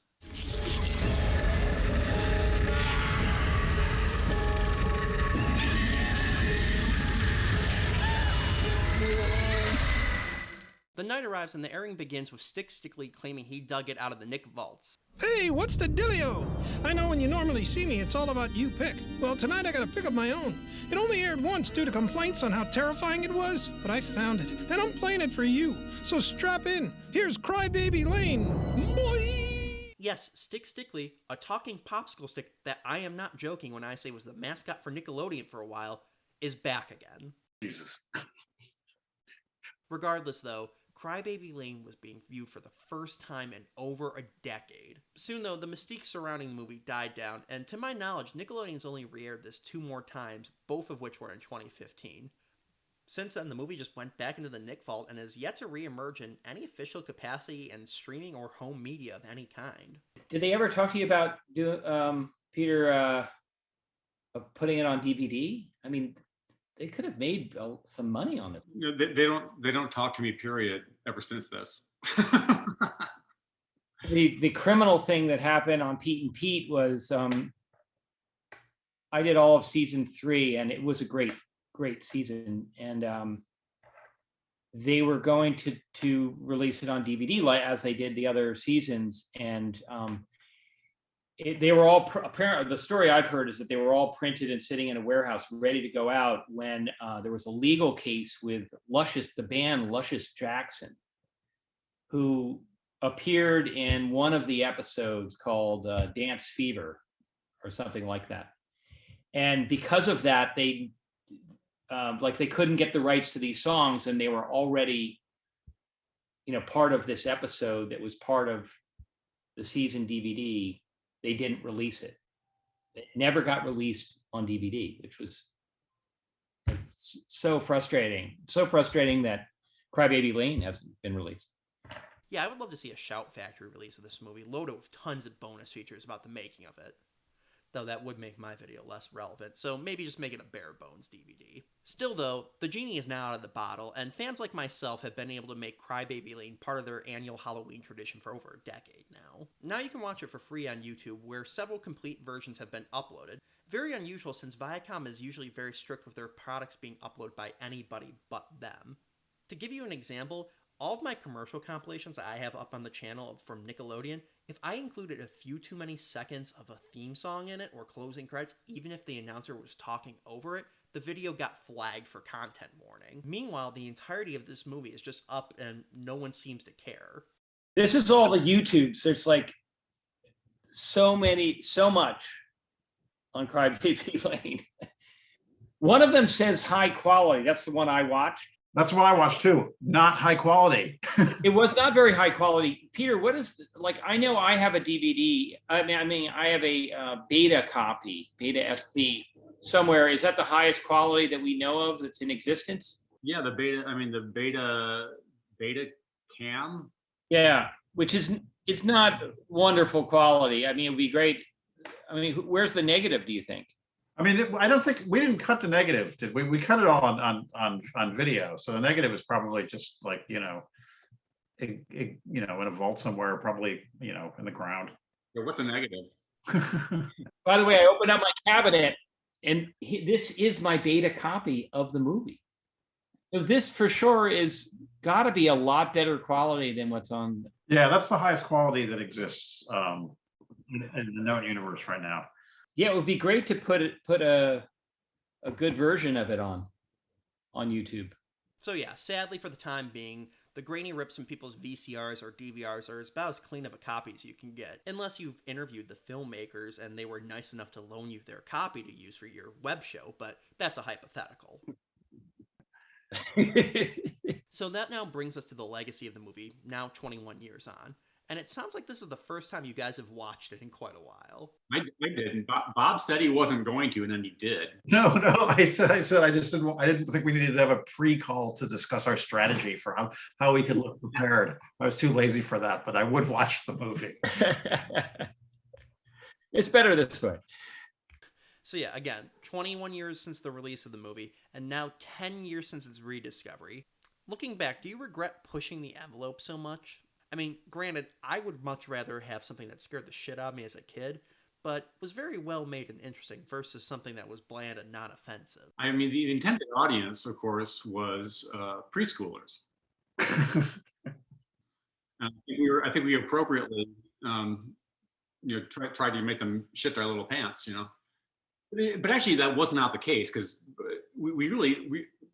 Bob. I mean, I thought we were making a comedy, I mean, yes, it had scary elements, but that just in theory, makes the funny parts funnier. But maybe it got, every project takes on its own life, which is true. I mean, I think, when Peter and I were writing, no matter what we were writing, we were really trying to sort of like tell good stories and stories that like had a theme and an idea. And there's, there really is an idea in that story about bad influences and about pushing things too far, but also about being too cautious, which was kind of Andrew's problem, and at the end of the movie, the triumph for Andrew, going back to Bennett's with Kathy and hearing spooky stories from him, and enjoying it and drinking coffee. It's like it's supposed to be like inspiring to kids who are a bit too cautious, and a cautionary tale for kids who are too wild. So I guess I shouldn't have been so chicken to watch it. No, I just think that it's like, I think it's a good story that's pretty well told. And, and I think that as writers and, creators of popular entertainment, that's what you try to do. I think it was the exact same message in Good Burger.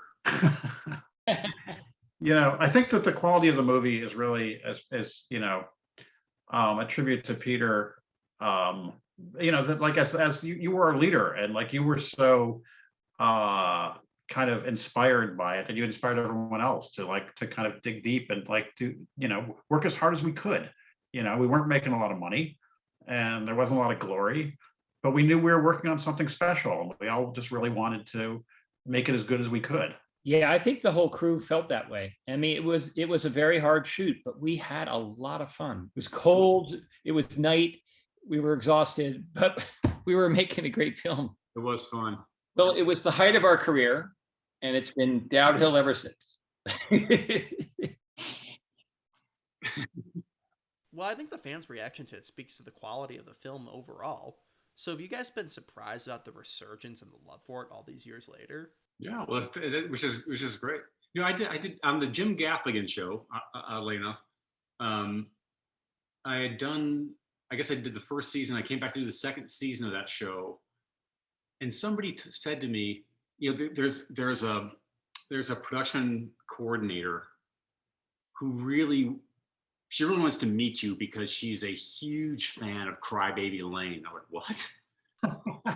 She's like, she wants to say hi to you because of Crybaby Lane, but she's too nervous to. So whenever you come through the office, she hides. She'd probably heard the cannibal story, thought it was true. Well, that could be that. Maybe that's what it is. Yeah, maybe it could have been perfectly reasonable of her to, might have eaten, could have eaten her. But so ultimately, what happened? I never met her. But I went by I went by her desk one day, and there was a poster that she had created of Crybaby Lane for me to autograph. It was this weird kind of like a super fan thing. But I never met her. But I only met her through a poster that she made of Crybaby Lane to some. It's nice to know there are people out there whom it impacted, even if it's only like 3 people. I can't imagine being that dorky and making a DVD case or a fan poster. As we begin to wrap up, taking away all the urban legends and lost media and all that stuff that surrounded the movie, what do you think its legacy should be? Well, personally, I would like to the movie. I would like to make the movie of the making of the movie, and of the dark undercurrent. I mean, I like that would feed into the myths that have grown up around it. That there was more truth to that than is known. There's a sequel, Crybaby Lane, that tells us like the true story of what happened during the making of this little low budget film. We should do a remake. Yeah, a remake or a sequel. I think a remake and then a sequel. My daughter was 2 years old and we needed a baby. We didn't have any money for a baby, so we used my daughter.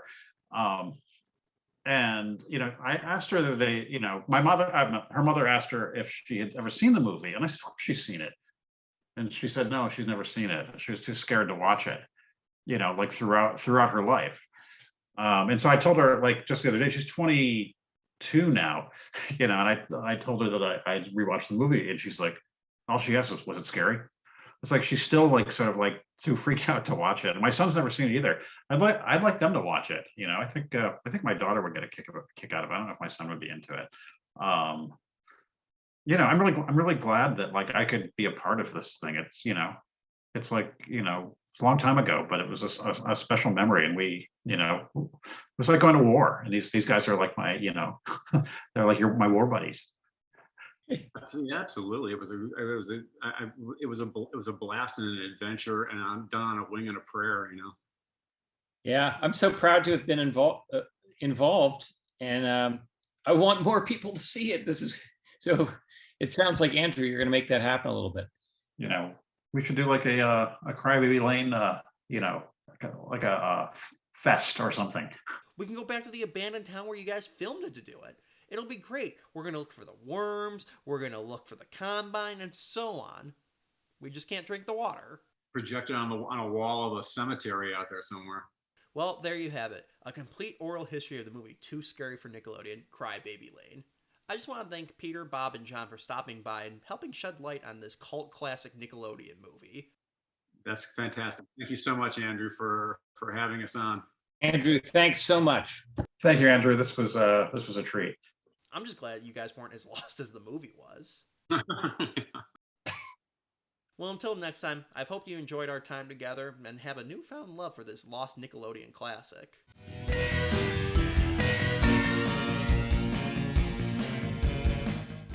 Hello and welcome to Second Rate Film School. I'm Andrew. Today we're going to be talking about one of my personal favorite Halloween specials, The Adventures of Pete and Pete episode Halloweenies, which, crazy enough, actually premiered 28 years ago today on October 9th, 1994. This show is really beloved by the fans and has actually inspired a lot of really cool artwork that you can see here or on the video's thumbnail. So I've decided I want to talk about it, of course, but who should I talk about this with? Why not the people who made it?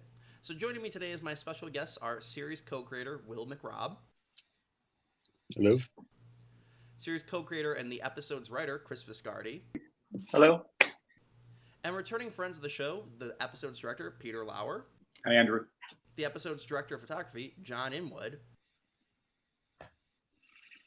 So before we dive into it, what does this episode mean to you guys particularly? And, when did you learn that the fans had such a great attachment to it? I never knew there was a fervor about it. I mean, some shows are fan favorites that I've heard about, but I don't know. I mean, it should, if it is one, it should be one, that's for sure. But I didn't really know it was like one of the, worthy of a podcast. I'm glad to hear about it, though. Have you guys heard about the popularity of this particular show? Well, it was the season 2 finale, second episode I shot, and I was aware of how big. I mean, going into it, we were terrified. The production was terrified because we knew it was huge. I know going into it, we were really excited to make a Halloween episode. Will and I love Halloween, and Halloween is very Pete and Pete in a million and one ways. And I think as we started crafting the story and getting into the scripting part of it, and obviously when we started working with Peter and John on the production, definitely started to feel bigger and bigger and bigger, a lot bigger than many of our other episodes. So it's interesting to hear that it was actually the finale of season 2. I forgot about probably use every like dime and penny that we had left and put it into what we needed to pull off this episode. I seem to remember back in those like these days, it's you get to the finale episode and productions will save money for them. They'll stow it away. But back then it was like you just ran out. I will say, I mean, now that I'm thinking about it, what makes this kind of a quintessential Pete and Pete episode is that the a very popular theme in the series is about with the two brothers who are at different ages and struggling to continue to find common ground as Big Pete grows up. I mean, Halloween is the perfect diagram of like you 1 year you're getting candy and trying to break a record and hoping you got a cool costume, and then the next year if you're in the puberty zone, you everything you're doing on Halloween is destroy its existence. You know what I mean? So you go from embracing it to like despising it because now you're no longer a kid and you just think it's bullshit. So it's for a show that in some ways defined itself by kind of saying maybe you don't have to grow up too fast. Maybe it's okay to go be trick-or-treating when you're 14. Or any of the number of things we did on our show that kind of bridge the gap between being a kid and being a teenager. This show's probably sparkling example of why you should fight that urge to give up on your childhood. And John and Peter, you would probably know. I completely slipped my mind. So it was the last episode of season 2, which means it must have aired around Halloween. But what time of year did we shoot it in? Was it not the fall? No, we shot. It must have been early September, I'm guessing. Yeah. I mean, there was. We were aware that there was this issue with the foliage, but our post. I mean, the amazing thing is, what year was this? 1995 or so. 4. Or 4. It was a huge concern, and we didn't know how to address it, but we talked to Post and said, oh well, we can turn the leaves. We can change the color in post, which was amazing. And because they're green, like green screen, they were able to do it even back then. And they did such a great job, I think, convincing. Yeah, I remember I was really delighted and surprised by how good job they were able to do with that. Sometimes you can see there are certain shots where it doesn't work. You still see that the trees are fully greened out, but generally it was a pretty good job. And John Yuck, had lots of Halloween leaves to throw around in our foreground. Yeah, John Yuck was the production designer. He did a terrific job. Yeah, I think this is the biggest episode production I think we probably ever had on the series. And it's probably, I was just gonna say, it's probably a good reason that was the last episode, considering we never shot in the same town twice because they are all excited to have us in the summer, and then by the end of the season they're like, you have to leave. We were run out of town. Yeah, we were run out of town. So this one was shot all at night. I mean, probably the most aggravating episode ever to be shot in your neighborhood. So if we'd done it next to last, we probably would have had to shoot somewhere else for the final show. And I do remember after the episode premiered and the couple years following that, just to go back to your earlier question, Andrew, about when and if we knew that the show was special in the audience's mind, I think we started to feel like it was to a certain extent because the episode has such scale to it. It's such a big episode in a lot of ways, but also there's a lot more like danger and tension and stakes that seem more life and death in this episode than there were in others. So I think for that reason, for fans, it probably stands out for hopefully a number of reasons, but one of them is just the stakes of the story just feel really big. It definitely feels, I would say probably as much as any of most of our episodes felt cinematic, but this one felt even more cinematic than others just because of the type of story it was and how these guys handled the production and made it look as epic and beautiful and fall-like, even though it was early September apparently when we shot it. Chris, I think if I might be wrong about this, but the only episode that maybe had higher stakes than this one was what was the name of the field trip episode? Oh, Das Bus, that one? No. Or Yellow Fever? Yellow Fever, where the stakes were a bus filled with children going off a cliff. So That's true. How we got away with it, I have no idea. Another one of those kid shows. We did some pretty ambitious stunts, and it was all at night.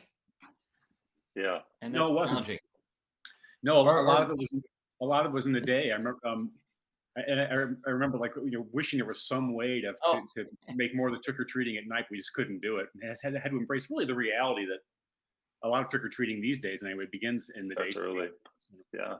All right, well, I think that's a good enough place to transition to the commentary itself as any.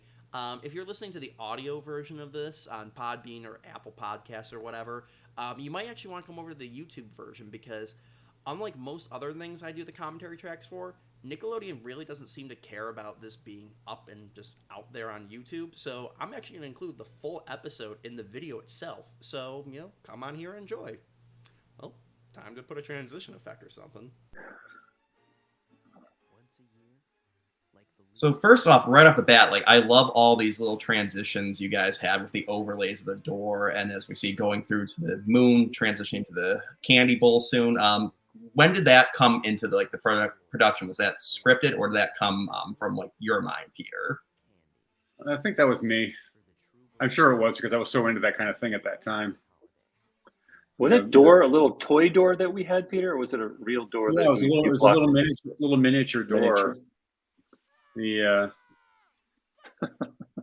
Peter, yeah. Hey Peter, what was do you remember any of your Halloween costumes? I always think of you as kind of a edgy guy. Were your costumes reflective of your? I was very craftsy. I got it from my mom, so I would make hot rods out of cardboard boxes and stuff like that. Coffins, and I'd be the corpse in the coffin would open up at the door and that kind of thing. Nice. My son got that from me. Nice. 1 year for Halloween goes, I want to be a box. I said, well, that's easy. You can be a box. It's yeah, but I want the box to then transform into a monster. Nice. Nice. Did it. It's a great costume. What's amazing about Halloween, I grew up in Halloween country. I mean, every classic Halloween thing that exists, was part of my childhood. And I think all these different coming of age moments when you're a kid. Halloween is one that really wakes you up to there's sort of innocence about being a kid, and then that's Halloween, which is a holiday that just seems like it's built for kids, and then there's this whole teenage element to it, and they basically go to the front of your house where 10 feet from your door. They take something you bought at the store and carved with your dad. They just smash it on the ground and just laugh and run away. I don't think that happens on any other holiday. That's true. Yeah, setting bags of shit on fire and running away. It's good times. Michael Moore, let's see if he blinks. He's famous for not blinking when he was doing his on camera. And there he is, no blinking. Look at that. Oh, one there. Little one there at the end. I don't think they fully closed. John Inwood, I think that Dolly movie had on this close-up was a little iffy at best. I think we got to talk about that. This is kind of scary looking. Yeah, this is amazing. A little freaky. This has got all the tricks in it. It's got the black and white. It's got stunts. Nona Mecklenburg. Yeah, she was a stunt unto herself. So my question for you is, obviously kids want to make sure they get as much candy as possible. And that would have been just a fine enough plot line, little Pete wanting to get as much candy as humanly possible. Where did the idea of, adding in the tension of the record come into play? I don't know. I think it's probably early on in our story process. We like stories that have a big kid stakes to them. And obviously in this episode, we were looking at ways to kind of split up Pete and Pete before we bring them back together and then split them up again and bring them back together. So it felt like we just wanted to elevate the activity more than just trick-or-treating to make it a couple things. One, a town record that the kids were pursuing, but also dialing up the stakes and danger and potential end of Halloween in this episode as well. So I think those are probably two different ideas that we had when we were thinking about the stories. We figured out a way to combine them together. And luckily, I think it worked. And I love that Krebs Star product there. Yeah, totally. And the great Jim Lally, one of our many, who plays the crossing guard, one of our many suburban heroes that we had on the show. Great New York character actor. So funny. Nobody could say Chief better than that guy. Gotcha, Chief. Well, here's one of our dramatic scenes. There you go. Apocalypse Now. One thing I'd like to say is sad clowns. All of the Pete and Pete episodes were very challenging, and Chris and Will and the other producers knew that, and so they demanded that the directors come in with a plan, which meant a shot list, storyboards, an overhead of all of where things were, and if it looked like too absolutely unmakeable, you had to adjust it. But Peter was very good at that. He would plan every single shot, storyboard it quite very specifically, and to the degree where each dramatic angle he was very specific about. So you went in and you really knew you had a game plan. You had a good game plan. So you had a shot at succeeding. These locations were so cool to work with. Like, these little alleys and these old New Jersey neighborhoods, they offered so many, like, they're little labyrinths, lots of nooks and crannies to work with. That looks so cool. Peter, you were, for Will and I at least, you were famous on our production for your amazing storyboards that you would do for the episode. It was like reading a graphic novel of our own story before we shot it. You still approach your directorial work that way? Do you still board in that kind of style? Only if I have to. I don't. Like back in those days, I would literally draw every edit. Like if I would, if there would be a close up, then you would cut to a wide shot, and then back to the close up. I'd draw the close up again. It was a little obsessive. I love that though, because it's so what you do early, what the kind of thing you do earlier on in your career, right? When you just want to get everything just right. You want it to be the exact execution of your vision. John, when I know you've got a bunch of the storyboards, I think still in storage. I'd love to see them one day, because we should make a graphic novel collection of all our storyboards. Whenever I see Endless Mike, a great Rick Gomez playing the character. Always feel so lucky to have had him. And when I was watching Band of Brothers, that he's in, I kept waiting for him to call one of the Nazis a carrot head. Never happened. Yeah, that was very surreal for me as a kid watching Pete and Pete, and then transitioning into Band of Brothers. I'm like, is that Endless Mike? Most people were freaking out about David Schwimmer, Ross being in it. No, Endless Mike for me was the exactly. I just got to comment on these are, and most shows would fabricate these pumpkins. Those guys are wearing actual pumpkins on their heads for a week, running around rotting in the heat of December. Oh god, that would be so gross to them. But I just want to bring up what I love about Pete and Pete in general, and this episode is a great example of it. Is I love how it kind of plays into the logic a child would have. Kids are so afraid of their bullies that they say, no, you don't understand. They're so tough. Even the police are afraid of them. And that's just great that this crossing guard is helpless against them. Totally. That was the great Iggy Pop that just passed by on our screen there. You got to. I think that was his first appearance ever in the show, right, Will? Yeah, I think so. I remember his first episode. We tell the story sometimes about we'd be at the monitor, and whenever there was an occasion to give notes to an actor, you scamper over to the actor and maybe you give a note or two and run back. And when it was Iggy, because he was terrifying to us at the time, or just intimidating. He's just intimidating because he's Iggy Pop. Iggy Pop. Just a couple of dinks working for Nickelodeon, and so we'd just be like, that performance, that line looked. Would you get that was a little big? We should pull that back a little bit. You want to tell him? I'm not going to tell him. You want to tell him? I'm not telling him. I think it was actually better than we thought. Let's keep it. All right, let's move on. That's right. I recall doing like two takes, and I mean, you just look at this thing. There's so many. We shot so many shots. It's insane. It's for true. a little half-hour show, but like we did like 2 takes. You move on. And doing 2 takes with Iggy, like, all right, that's great. Moving on. And he's like, really? How gorgeous that shot is. I mean, John, that's just like that's a shot to die for right there. Oh man, this is fantastic. Poor Ned Schliebly or whatever his name is. Look at him. Oh man. All alone in the yearbook. This also, Peter, the way you and John shot this episode, especially with these two, like their relationship never felt more teenage and more fraught and more real. And more middle-aged. Exactly. That's true. Of married couple. Like, Peter, I remember, you know, like they had to be shot in a doorway, and there's lots of doorway shots. And I remember you just explaining why it had to be in a doorway. You always had everything deconstructed. Yeah, it made total sense. Yeah, you're right. It's a passageway. They're passing Exactly. into teenhood, you know. Totally. Just like the doorway at the very beginning that opens and closes, the door the boys just went through. I was fresh off of watching Bill Moyers interviewing Joseph Campbell. I was all into like image systems and stuff like that. Nice. Oh, and the McKee story structure seminars. Sure.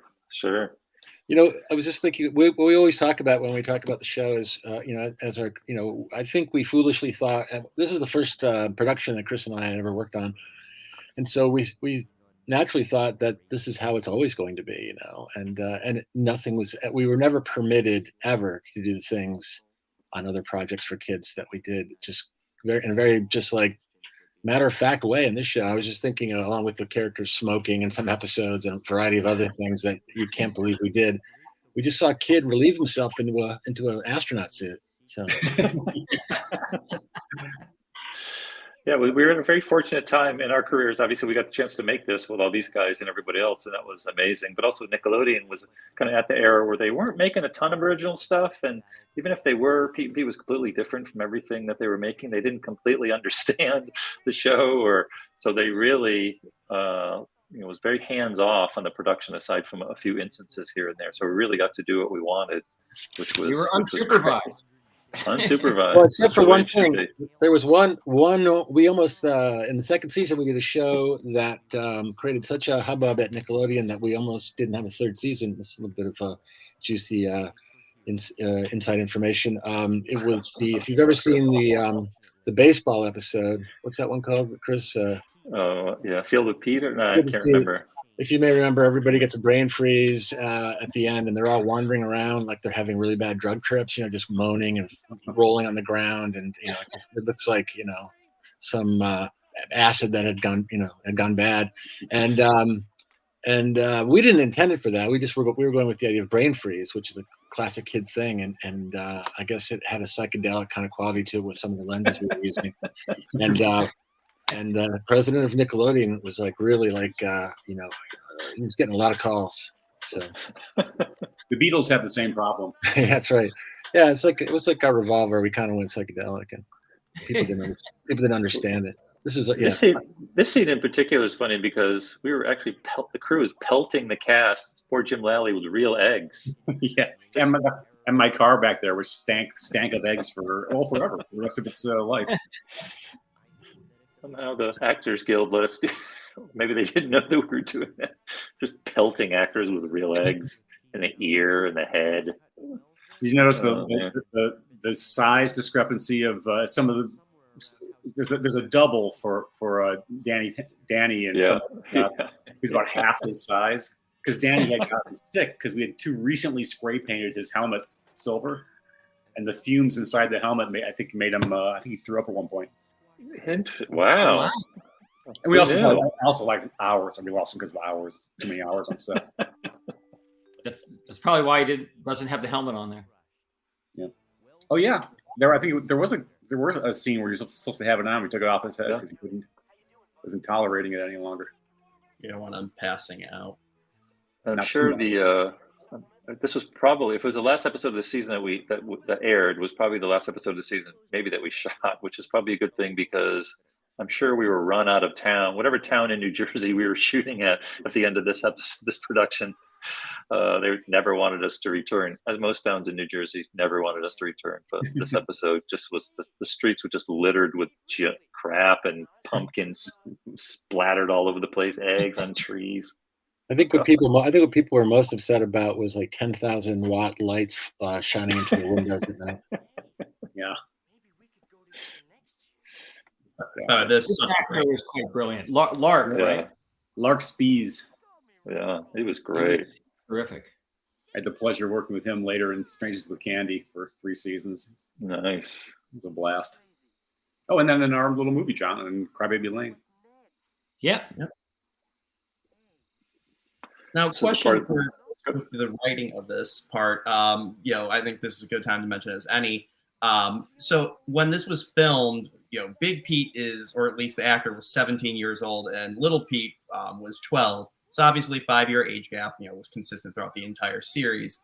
Do you think this was the perfect time to do this type of episode? Like, if you did this as one of the specials much earlier on, do you think that gap wouldn't have been nearly pronounced enough for Big Pete's That's a good point. That's a good point. Yeah, I think this is the perfect time to do it. Yeah, the age difference wouldn't have been as significant earlier. So I think, and of course, by the 3rd season, it was mostly about girls. So we got it. And also in this episode, when Big Pete, early in the story, and we have a flashback to it later, when he picks up the pumpkin and smashes it. I don't know, it's such like a teen move to make, and Ellen's by his side.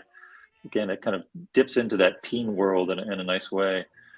This is one of my favorite sequences I think that we ever shot. It was certainly the most action-packed, and I'm always impressed how athletic Michael Morona is here. But I remember when we shot this and posted it, I was just so excited because it was just I felt like I was watching a movie, and certainly not a kid show. Yeah, a lot of times in the show, the dangers and threats were like conceptual, like puberty was a threat, or girls.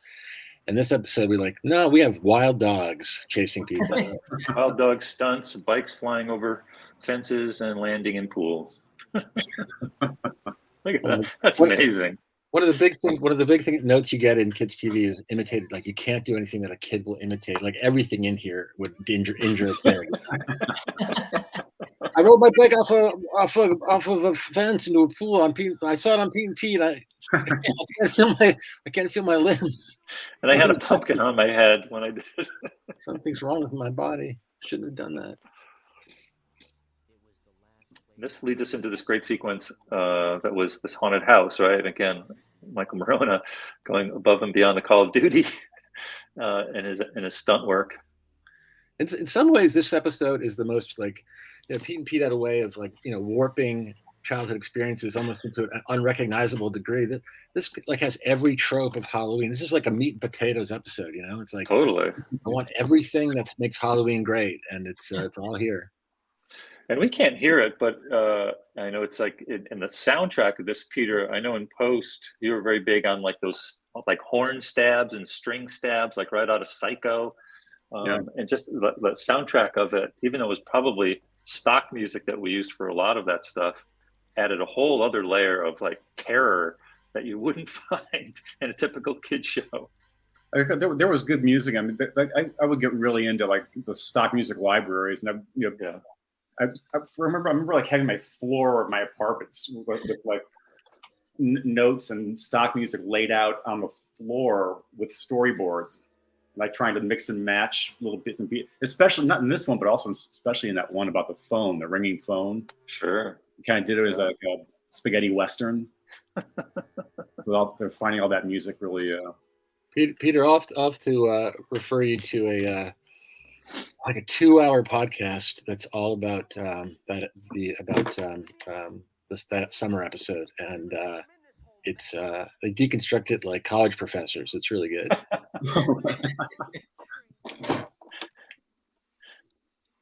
Make every single thing that you did in that movie, they're on top of. Even the filters that you're using. So you might you'll feel like feel good about yourself. John Yeck did just such an amazing job in Yeah. designing the haunted house. Well, just the fact that he was able to clear out this basement, because this was a pack rat nest, of crap piled up to the ceilings, and they pulled everything out, and they found these old like Cambodian Pan Am airline posters on the walls. So, visit beautiful Southeast Asia, garden spot of etc. Wow. Also Pete's performance, with this, the scene in the basement, the lighting on him, the sweat, the terror, just the emotions, the rawness of it all. It's probably one of his better performances. Yeah.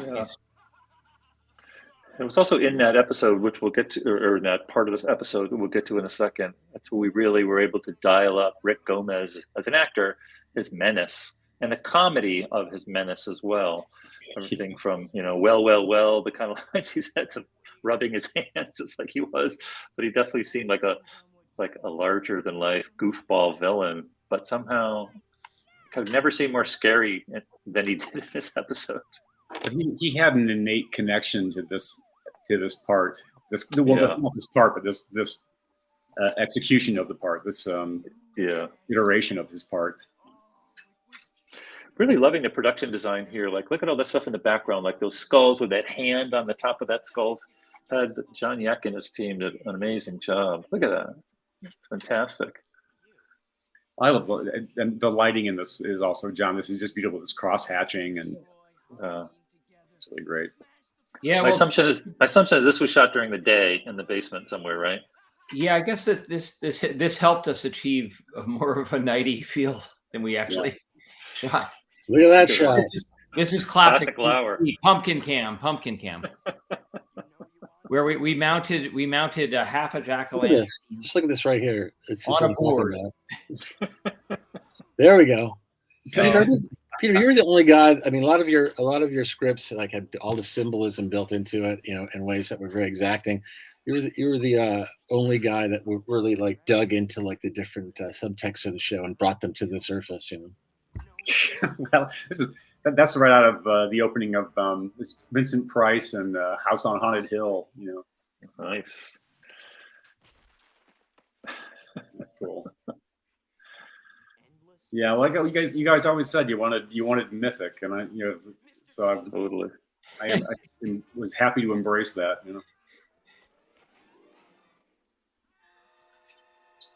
Mythic and wistful. Yeah, I love the giant moon here. That I think if it were that close, we would all be dead. But it looks great in that Halloweeny shot of it. I also love this episode, John Inwood, just from the camera side. Just it's a nice balance of cameras that are clearly on sticks or on dollies, but also a fair amount of handheld too, especially in the earlier sequences when you're tracking along Big Pete as he's running from the dogs and running from the bad guys. That combination of like slightly looser handheld with the lockdown stuff is the style of that I really love in this episode. Yeah, we mixed it up. There's that's a good cut. Pumpkin cam. We mounted the pumpkin cam with the camera on a board, and I held the camera like this, went as close as I could to Rick.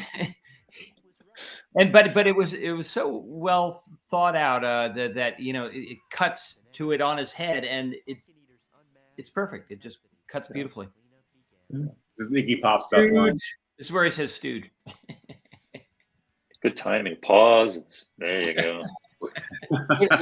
What do you guys think of I I obviously came up with the stooge line, and what was the other one? Idiot. I mean, it's like so not our show to be making these pop culture jokes like wink, wink. Did you guys ever bother you to hear them to go with those dumb little jokes that that feel like show off shit? Not at all. Oh, I guess Will's listened to some some Iggy Pop records. I might not appreciate it quite as much if it wasn't Iggy, but if it's Iggy, it's perfectly good. I guess you're right. You got to pass with Iggy. It's true. I mean, as someone who didn't know who Iggy Pop was when I was watching this, it did not feel out of place. I never thought it was a reference. I just thought Michelle Trachtenberg had a kooky-looking father who occasionally said phrases that I guess did sound a little weird, but considering some of the other lines that these characters say, wasn't too out of place. That's true. I mean, you're right. That's true. Idiot, and I mean, you're right. It was pretty smooth. Idiot and Stooge. Yeah. Exactly. Mr. So Miller. we've now come to the end of this. I hope everyone really enjoyed listening to us talk about this and hope you about it. Yeah, and if you're out there, kids, thinking about maybe I should not trick or treat this year, maybe I should just destroy the things I used to love. We encourage you to just at least one more year. It's free candy. It's free candy. If we have to reduce it to that level, I will. Free candy. You can smash something else. It's not. Just don't ruin Halloween. My son is 15. My son Aiden is 15, and he is going to trick or treat. This could be it. All right. Enjoy it. I'm gonna enjoy every moment. Oh man. Will you be there alongside or nearby, or will he be going totally on his own? I don't think he'll allow me to be close. I don't think he should. He's going with 3 of his friends. There you go. They're doing like 4 characters based on a meme. Oh, really? Be wearing the same outfit. Oh, nice. Oh no, I won't be allowed to. I'll unless I sneak behind him or something.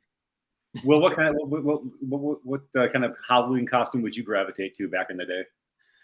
I remember one that sticks to my mind is me and 2 other friends dressed as cheerleaders, with skirts and everything else. And I realized, and then of course, one of my friends, one of the classic things you would wear as you got close to the age where you didn't want to make a big deal about your costume was the old man costume, and it worked out poorly for me because he was an old man and he had a cane, I guess maybe even dirty old man, and I was a guy wearing a skirt, and unlike the other 2 guys who were pretty smart about it, I was just wearing underwear under my skirt, and the cane kept lifting up the skirt, and my friend would cackle, and after about 2 hours of that, it was.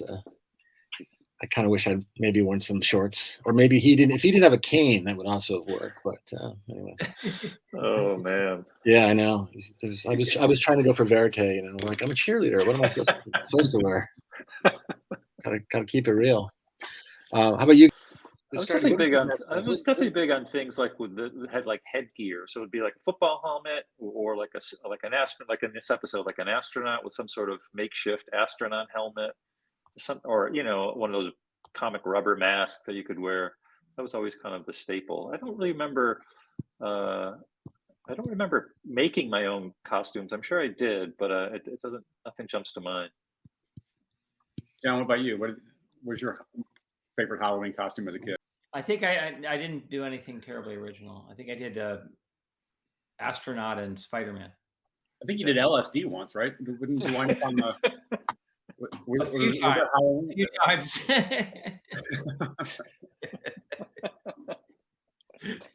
Well, it's great to watch that episode. I hadn't seen it in a long time. Yeah. And I have to say, it holds up.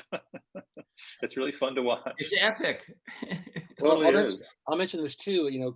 Chris, that's your second script, right? You did. Yeah.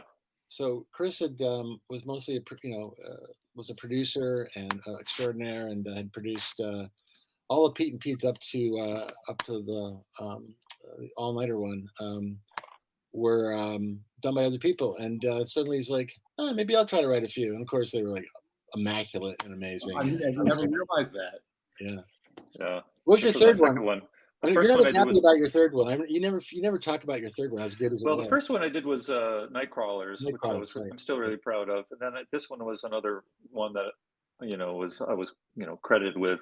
Obviously, everything we did on Pete was always went through both Will and I. But I have to say, another episode that Peter, you and I we've talked about before is an episode that I really was happy that with the rewriting that I did on it was Tool and Die. Oh yeah. That was one of my favorite episodes, and I just mostly rewrote a fair amount of that one. But that turned out, I think is that your first episode? No, your first episode was the car ride. Yeah. Tool and Die was the second season one. I was really happy with that one too. I thought it kind of it's pretty great on all cylinders, as it were. So what's it? Why are you not as proud of Lucky Penny? Me? Yeah. Who directed Lucky Penny? Was that Peter? You didn't direct that one, did you? No. I like that one. It was epic. I don't know. There's some episodes when you rate them and then you make them. I don't know.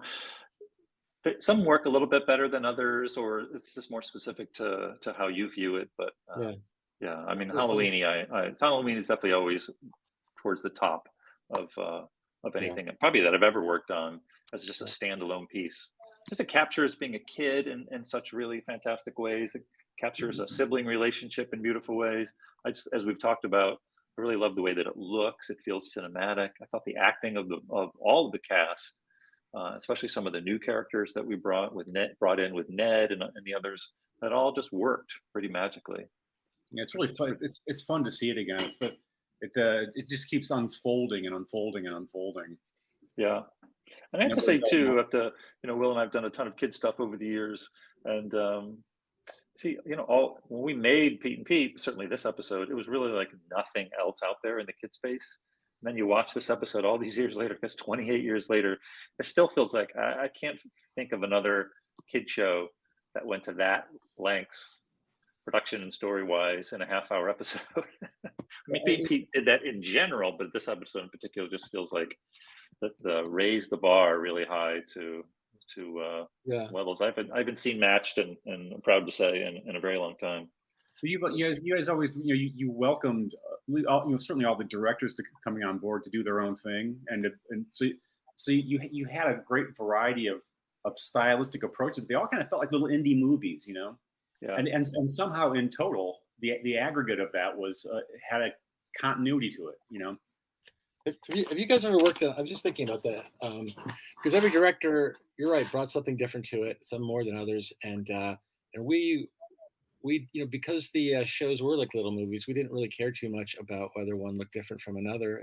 That was actually felt like a bonus to do it that way. But I'm you guys have worked on a lot of different series, with different directors, but like, whatever, pick whatever series you worked on. You don't really get to you have to kind of follow. I mean, there's not much room to do put your personality into it, right? You just kind of have to shoot it the way that all the other shows are shot, because it's a regular series and you can't just reinvent it for fun, right? Well, it's different. It's not you because no matter what you're doing, you kind of give yourself limitations as a writer too. You have to give yourself limitations, or else if you can do anything, you can't do anything. Right.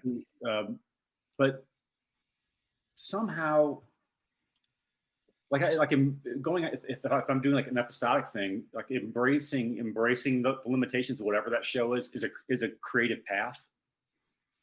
But Pete and Pete was different, because you would have to give yourself like the example of The Call, the ringing phone one. Like, okay, kind of feels like this could have a spaghetti western genre, right, kind of foundation to it, and then just go with that. But because it was Pete and Pete, like every episode, Tool and Die, also like every one of those, every episode could have like its own style, its own framework. It's pretty cool. And John, how was that for you with the production team? I mean, it was fun for Will and I to say, yeah, directors, kind of do your thing. And it was obviously great for directors to come in and do that. But you were on the production side, and your team was the constant through all that. Was that make it fun, or did that make it a living nightmare? Oh, it was a blast, man. Well, I mean, I was eyes wide open. I came in at the end of season 2, and I think I was a little above my, this was a big show for me. It was a big, ambitious visual show, and I think you set the bar very high in the visual bar, and you cast really talented young directors who most of them went on to have gone on to have incredible careers, and they all brought a little bit different things to it. But I learned so much from them, from Peter Lauer and from Adam Bernstein and Chris Koch and Michael Spiller, who was the DP before me. And I wanted to mention, I went on to, they helped take me, and this show elevated my career to becoming a network DP on some big shows, including the big one of my biggest shows was Scrubs, which was also a very visual show. Pete and Pete was an incredibly visual show. We moved the camera. The camera was sometimes a character. We did innovative things with it that other shows didn't do. And many of those creatives, like Peter and Chris and Adam and myself and Michael Spiller, all ended up on Scrubs, which was my first big network show, in that first season. And it had an impact on the development of the style of Scrubs, which is a very visual show that moved the camera a lot and was very stylized. Yeah, so. So John, what you're saying is that we're responsible for the success of Scrubs, right? You are. You might want to talk to your agent about that. Hey, John, quick question. And Malcolm in the Middle, and Malcolm in the Middle annoyed me because I felt like, they completely copied their style from Pete and Pete. It was a great show in its own right, but seriously. But certainly, it's like Malcolm in the Middle. There's some kind of it was a cross hybrid of like Wonder Years and Pete and Pete, I think. Yeah, totally. Yeah. John, what I was going to ask you was when you had Pete and Pete stuff on your reel, what ended up on your reel? Like, what were the highlights from the show that got? Do you remember anything in particular that's like this has to go on? I don't know, but what I loved was that we would do choreographed sequences, and Peter would do them. Many of the directors with them, and I loved that. I really enjoyed, and I learned how to do it on The Adventures of Pete and Pete, which was to create a whole scene that choreographed sequences that one shot led to another specific shot, led to which, some movement moved you to another shot and landed in a close up, and a shot became another shot. And I loved Halloweenie and sequences from your other show, Splashdown, was great. I think I'm sure I incorporated anything that DPs where you always want to do the big dramatic shots and the big stunts. So Splashdown had a bit of that. Pinned had some great sequences.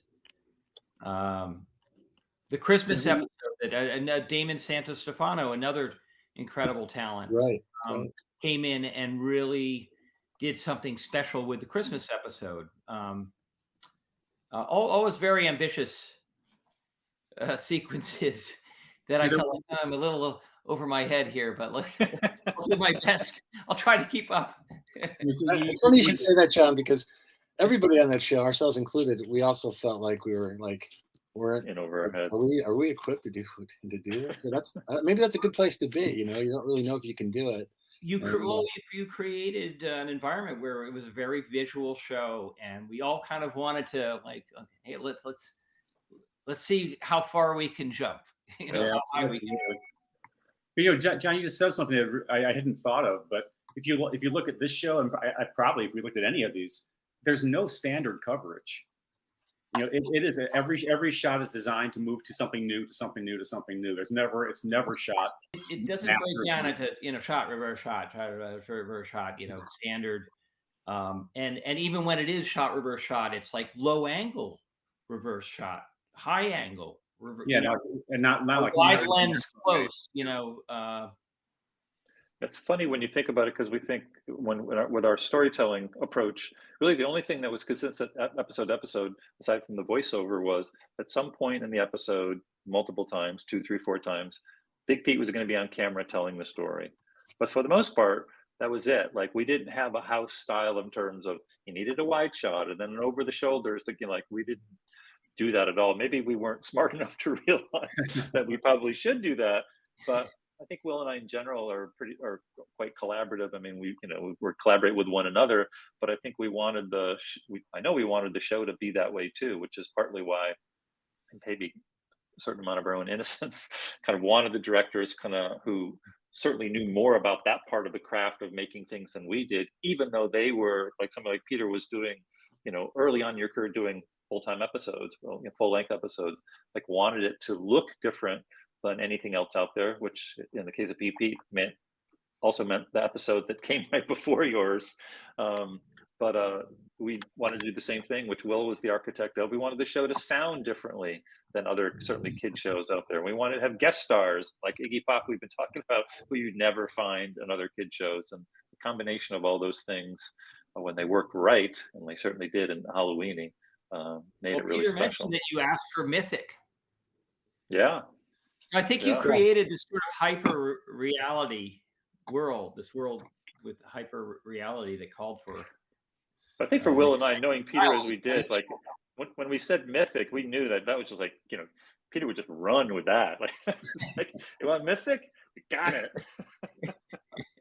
I was thinking too that the it's such a mishmash of styles. I mean, that's not the right word. That's not doing any justice. But it was such a combo assortment of styles that probably shouldn't go together. And maybe for an adult show, people would have maybe thought they didn't go together. But somehow, because of a million different X factors, it always seemed to. And one thing I'm thinking about is for all the cool shots we did and all the stuff you guys are talking about that involved putting the camera in bizarre places and so on.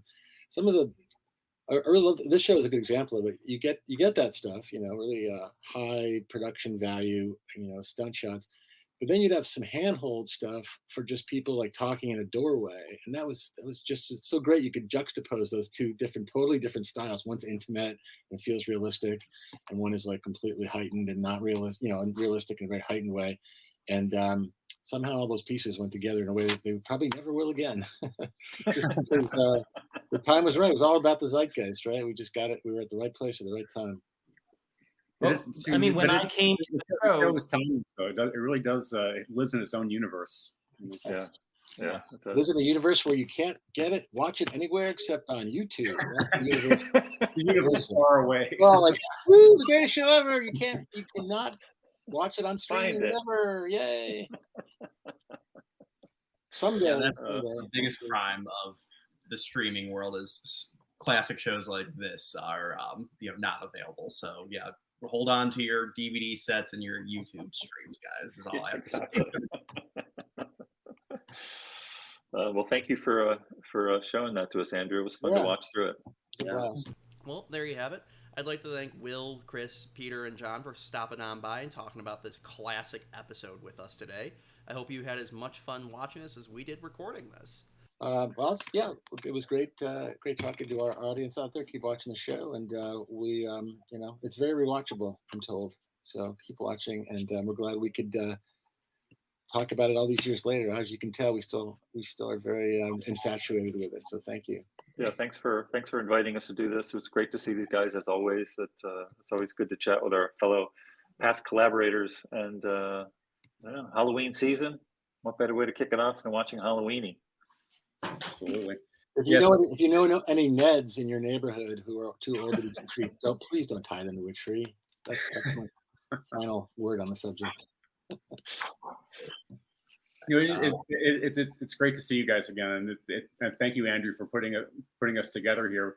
But these occasions do happen from time to time, and this show has the family that formed on this show is it's still a happy family, and when they get together, it's happening. It's always a blast. It's been a while, but we need another one. Yeah. I'll host it.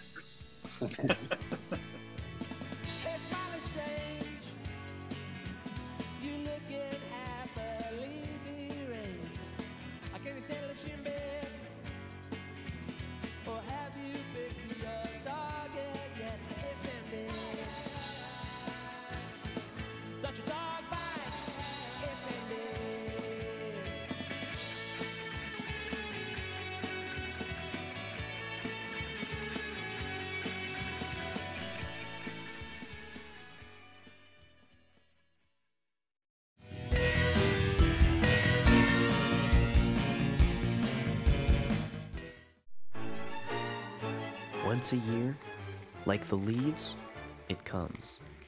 A magical night when bedtimes disappear and identities change. Trick or treat!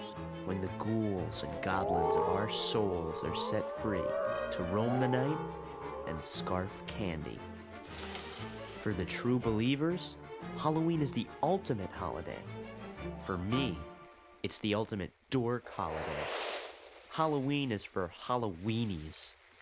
Ah! Gotcha! You blinked. Wrong. Pete thinks I'm the weenie for not believing anymore. What happened to my Halloween spirit? Where did it go? And once it's gone, can it ever return? Pete and I were about to find out, and the answers would either save Halloween or destroy it forever.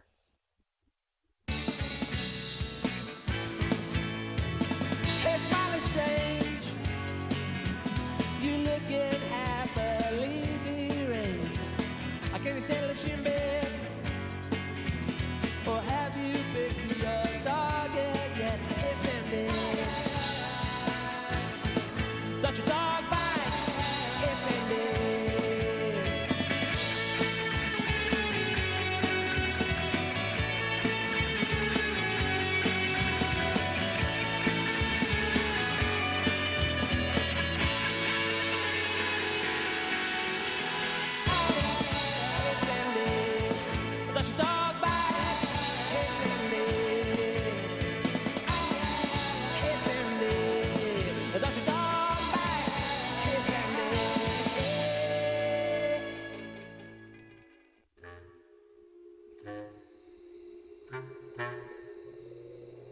What is it about Halloween that gets kids all wiggly? For some, it's eating enough candy corn to launch a lunar probe. But for my brother Pete, it's something much simpler. Immortality. Or, as it's known in Wellsville, The record. you see, 31 Halloweens ago, Greg and Judy Stilp trick-or-treated to 374 houses in one night. By midnight, they were legends. Gods. Like Apollo and Athena. Who? Apollo and Athena. They were brother and sister. Only Athena didn't have a mother, so she just sprang out of her father's head, ready to fight. I saw the picture. The record has never been broken. Me and Pete always tried. But then he quit. Athena never quit. I won't either. The thing you have to realize is that to Pete, Suction! Halloween isn't a holiday. It's a holy day, and a gutted gourd is a token of thanks to the Halloween gods. You are the chosen one. But even the truest of the true believers need a little help now and then. And that's where crossing guard Frank Gulcher comes into the story. Good day, citizens. Hey, Frank. Nice wheels. Born to be wild, huh? No, that's my surveillance assault vehicle. You need that thing to guard the crosswalk? Oh, no. I'm on special assignment, Chief. Halloween duty. I've been called to serve and protect Sector 17. Now listen up, you two. Tomorrow night, be sure to buddy up, because they're out there. Oh, they're out there, all right. Pete knew exactly who they were. The Pumpkin Eaters. A pack of goons who turn Halloween into Halloween. No one knows their true identities, but every year they rip through Wellsville like a twister, pulverizing the Halloween spirit of everyone who still believes. They are the Dark Knights of Halloween. Good buckets. You got that right, Chief. The thing is, that if we don't stop the Pumpkin Eaters, this is, our last Halloween. What? Sorry, Chief. I know how much it means to you, but I don't make the rules. The word just came down. Oh, remember, Chief, today's Devil's Night. 24 hours to the big show. Be careful out there.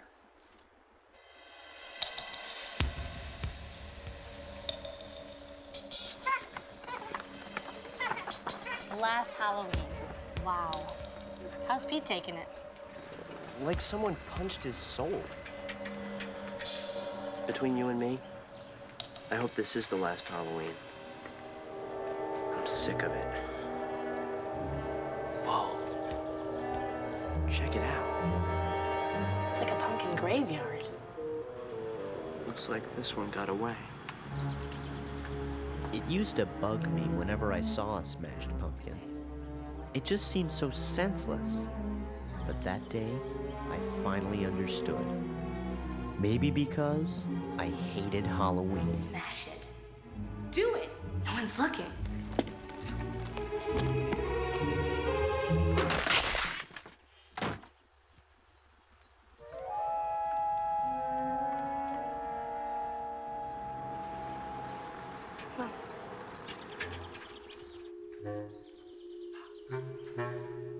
Pete Wrigley! You have tasted the dark side! And it tastes like chicken. Right, Mike? Do me a favor. Clam it! Maybe, just maybe there's hope for you yet, Wrigley. Hey, does anybody else's pumpkin head smell like tangerines? Oh, yeah. I licked mine once. Don't go ruining your appetite, boys. Because tonight, we're gonna have us a little weenie roast.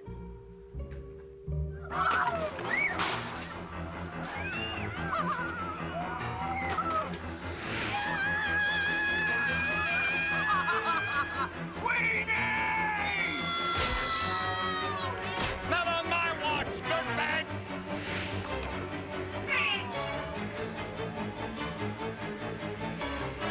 Ambush! What makes someone do this? I don't understand. I know it sounds crazy, but I couldn't help feeling like I was to blame for what happened. As if the Halloween gods had cursed Pete for the pumpkin I destroyed. And it didn't help that the next day... I'm sorry, Gumdrop, but I'd have to be an idiot to let you go trick-or-treating. Nona's pop pulled the plug on her Halloween plans. Love hurts. Pete, Mom told me about Nona. What are you gonna do? Nothing. Can't break the record alone. Takes 2 people to haul the candy, remember? One more shot. It's all I wanted. Maybe it was loyalty. Maybe it was stupidity. But to this day, I still can't believe what I did next. Pete, I'll go with you. You and me. Together. Remember?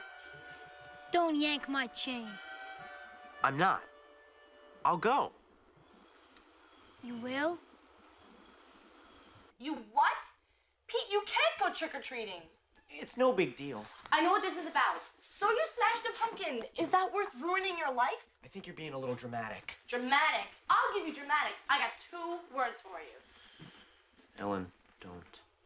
Ned Richmond. Remember last year? How could I forget? Last Halloween, this 15-year-old phoebe named Ned Richmond went trick-or-treating. And the pumpkin eaters caught him. He got roasted for everyone to see. Ned's life has never been the same. Now nobody will go near him. Not even in the yearbook. But I can run really fast. Pete, please, don't do it. Once a Halloweenie, always a Halloweenie. You'll be scarred for life.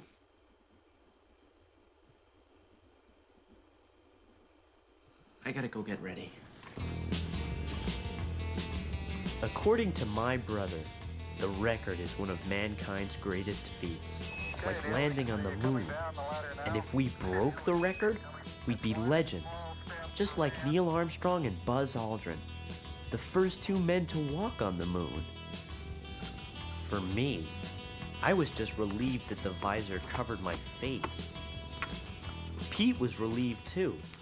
because he could actually relieve himself in his spacesuit.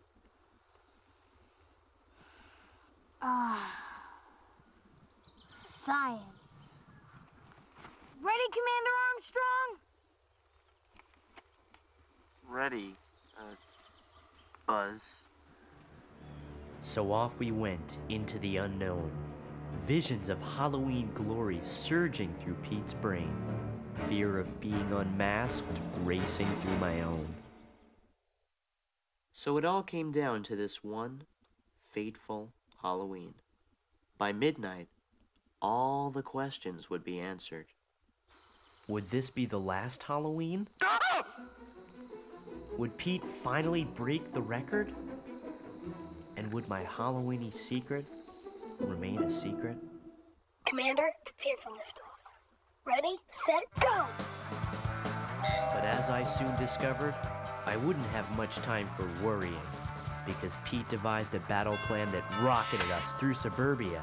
Trick or treat. Trick or treat. You know the routine. Hustle. By 8 o'clock, just 1 hour into our 374 house quest, we'd knocked off 115 houses, from Chug Hill all the way to Sahara Mike Avenue. We were unstoppable, and as my Halloween spirit returned, I could feel it. It was a night for heroes. And unfortunately, villains. Because Pete and I weren't the only ones trying to change the face of Halloween.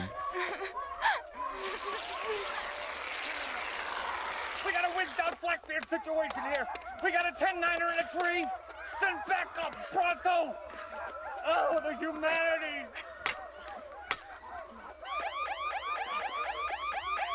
You cannot do this to me. I'm a civil servant.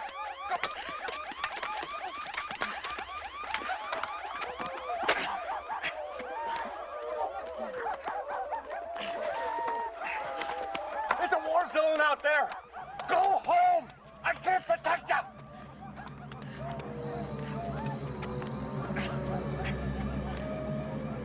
Freeze, or your fertilizer. With the Pumpkin Eater's reign of terror in full force, I convinced Pete that we had to take evasive action. I knew that if the Pumpkin Eaters caught me, Halloweenie Town. So armed with Pete's knowledge of every shortcut in Wellsville, we began serpentining suburbia. But somewhere around house 203, the Pumpkin Eaters tightened their stranglehold on Halloween.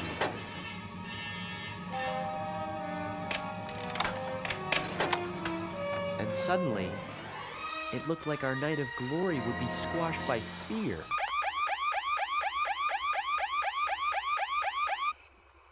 But the spirit of Halloween could not be crushed. Wellsville refused to surrender. T-minus 131 houses and counting. How you doing, Buzz? Over. A-okay, Commander. Over. Energy supplement? Over. Let's move out! As we closed in on the record, I guess I got a little overconfident. But with only 6 blocks to go, I figured, what could go wrong? Ah! Hooray, men from space! Ned Richmond.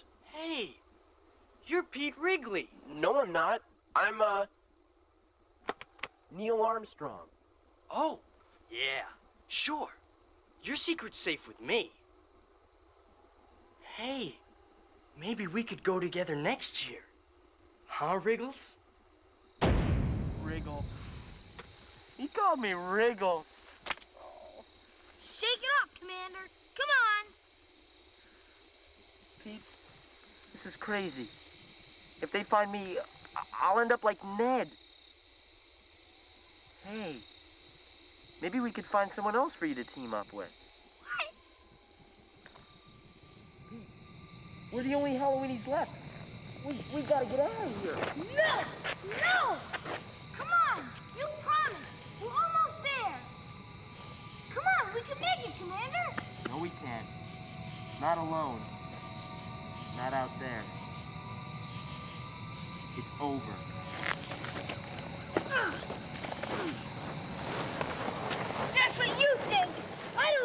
you! Well, don't say I didn't warn ya. I knew that I was being a spineless weasel. I knew that I was sucker punching Pete's dreams of glory. But I had to get home and lose the spacesuit. I just couldn't end up like Ned. Going my way, Halloweenie!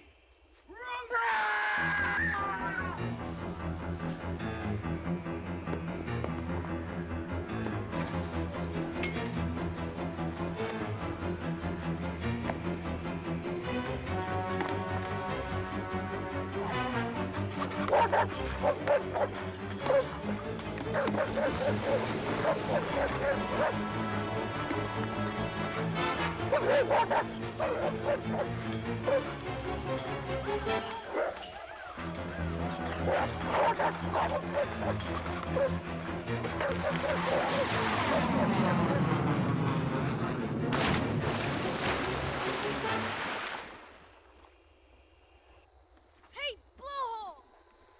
Wherever you are, in 45 minutes, I'm gonna be famous. You know what you're gonna be? A blowhole! Over here! You went this way! Get the weenie!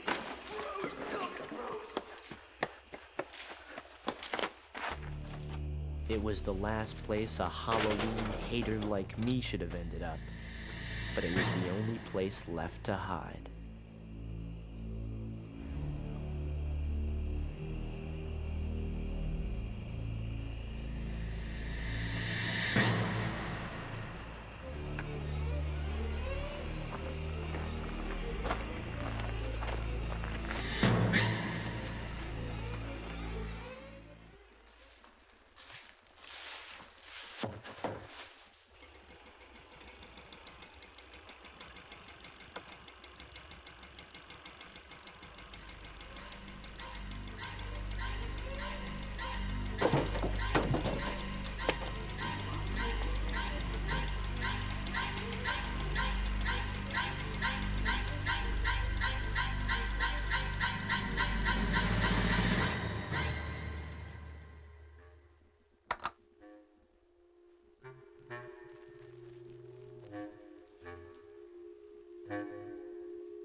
Lame.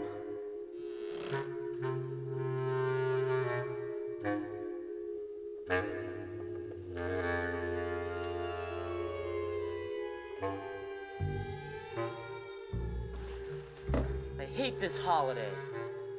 Yeah, well, it hates you too. Leave me alone! You hear me? You're the reason I'm in this whole mess!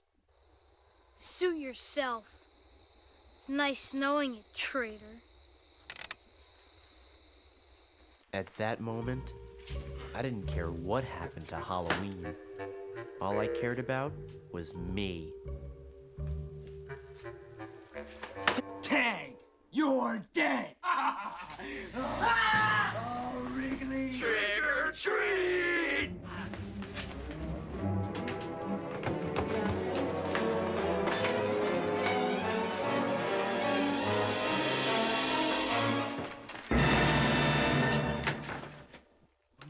Well. It isn't the biggest Halloweenie of them all. The last house. The final frontier. I'm one house away, jerkweed. I told you I didn't need you. What do you want from me? Nothing. Except your soul? Come on! Let's hang them upside down from the goalpost! Yeah. What's going on? Going time to the roof rack and drive around town. No. I've got something special planned for this one. What are you gonna do to me? Well, that depends on what you do for me. Bite my scab! Why? Why now?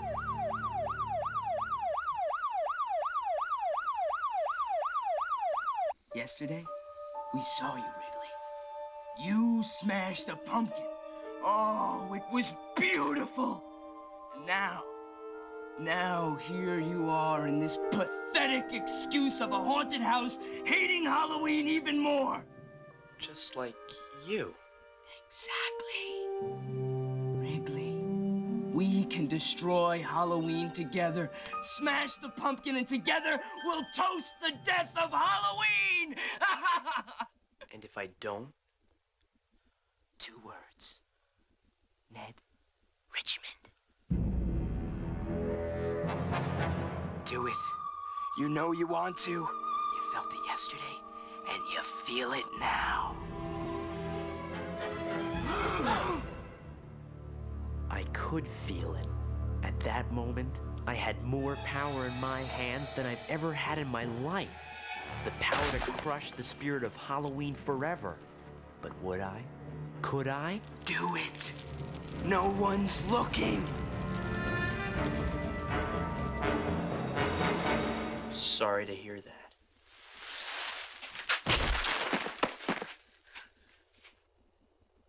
Endless Mike?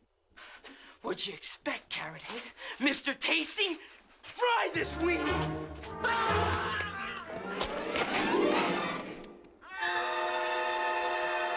Like I said, dirtbags, not on my watch. Where are you going, you coward? I'll destroy you too! Oh, I will! Trick or treat, gut bucket!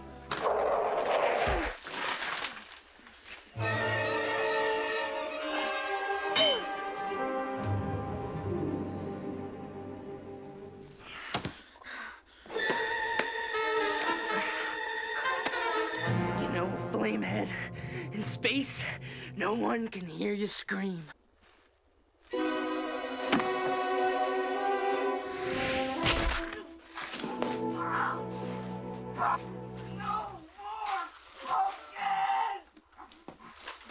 Commander, our work here is done. In the end, Pete was right. It was a night for heroes. The next day, with the Pumpkin Eaters unmasked and in custody, the cleanup began. You missed a spot. Stooge. It was the last time their kind ever haunted our town.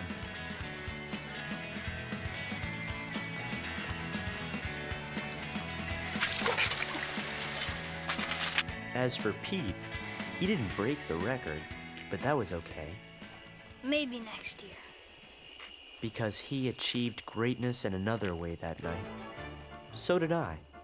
We helped save Halloween in Wellsville. Now, every year, when the leaves come, so does Halloween. Setting free the ghouls and goblins of our souls for one magical night. Especially for 2 brothers who will always believe. They're playing in Central Park. And Church-Town and he's shouting at the gate. Billy didn't tell you everything. Or did he mention the magic day? Well, I figured it out from a fig tree. It's the chosen fruit of the devil himself. And now you've been back for 50 years. And now it looks like that is taking off his bill. Waiting for October.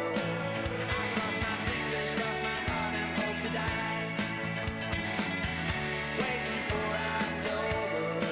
I'm in the book and I'll be learning how to fly. He's coming down, but it's not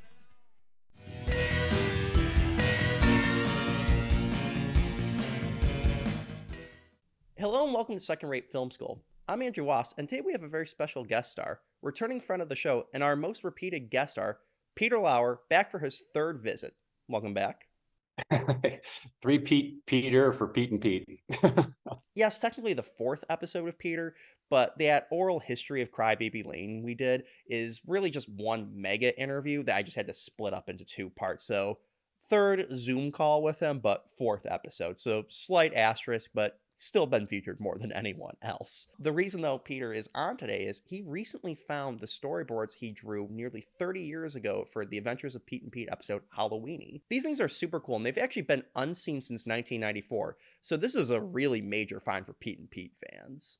Back in October, I did a picture-in-picture comparison with the episode itself to show how close and sometimes different it was from the final product compared to the storyboards.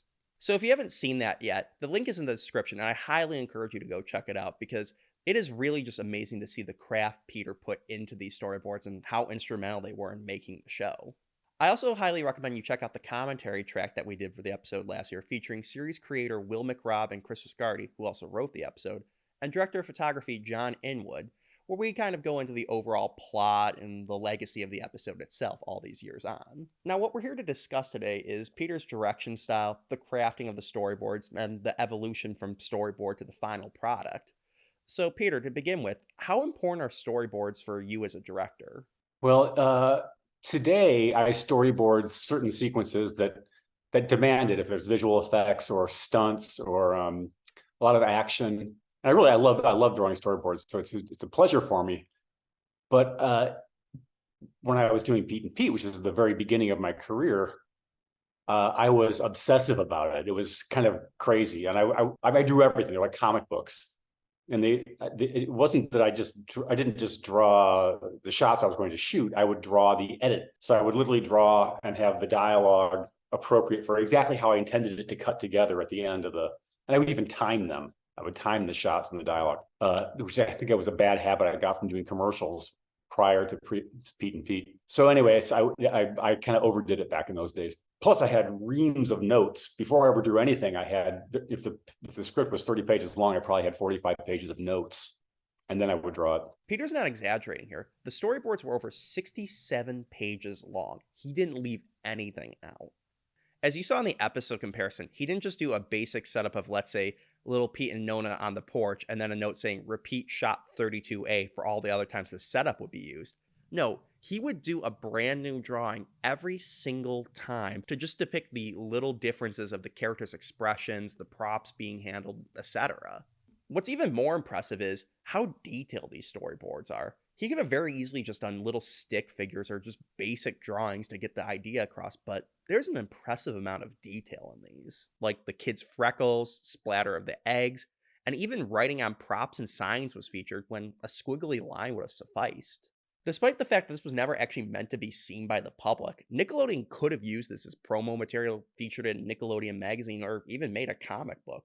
Like, Peter, I seriously do think there's a market here for you to put all of the storyboards you did for all of your other episodes out in as like a coffee table book or comic book or something. Well, I'll sell them if anybody wants them. Yeah, we can even create new episodes. Get Will and Chris on the phone. We'll have a revival on our hands. Now, the craft and creativity you had in making these storyboards actually brings me to my next point. As previously mentioned, you just directed the episode with Chris Viscardi writing it. So what was that like, interpreting someone else's script into a visual medium that you were going to direct compared to something like Cry Baby Lane, which you both directed and wrote? So was there no difference in your approach to this, or did you feel a little bit restricted, so to speak? Probably not terribly different, except that I think by the time Cry Baby Lane came along, I had learned to do schematics sometimes and not have to not draw every image. I'd kind of given myself a break.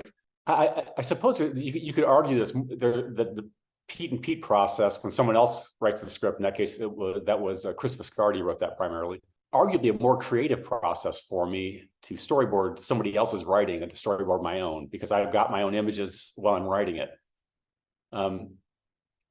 They're both fun, but they're different in that regard. It's fun for me to imagine, to take somebody else's ideas and translate them. Is a creative process that I enjoy. Now, there's a very interesting aspect at looking at the storyboards for this. You get to see almost an alternate version of the show that never was. Now, while yes, 90% of the final episode directly mirrors the storyboards, it's that 10% that's pretty interesting because it can contain minor tweaks to a full-on subplot being removed. Starting with some minor changes, there are several examples where a character was given a line of dialogue that was originally meant for someone else. The first example comes when Frank was coming to tell Little Pete and Nona that this might be the last Halloween ever. In the final product, Little Pete is given several lines that were originally meant for Nona. Our last Halloween. What? A much larger example comes later in the episode with the origin story of Ned Richmond. As it stands in the final episode, Ellen is the one who tells Big Pete about it, and then he narrates it for the audience. Originally, she just told the story. And the pumpkin eaters caught him. He got roasted for everyone to see. Ned's life has never been the same. Now nobody will go near him. Not even in the yearbook. This segment actually contains a much bigger change as well, because originally Big Pete and Ellen were supposed to have witnessed the Ned Richmond story as well, instead of just hearing about it as an urban legend. So Peter, when it comes to changing the lines like that, how far in advance would you guys know about this? Would it be a writer's room thing, or would it have been on the set day of, let's just change it up and give these lines to Michael and Danny instead? And likewise, cutting Big Pete and Ellen out of the flashback, would that have been a creative decision, or would that have been a scheduling issue of not being able to have the kids out that late at night again, or you just don't have time for another camera setup? I don't actually remember. It's been a long time.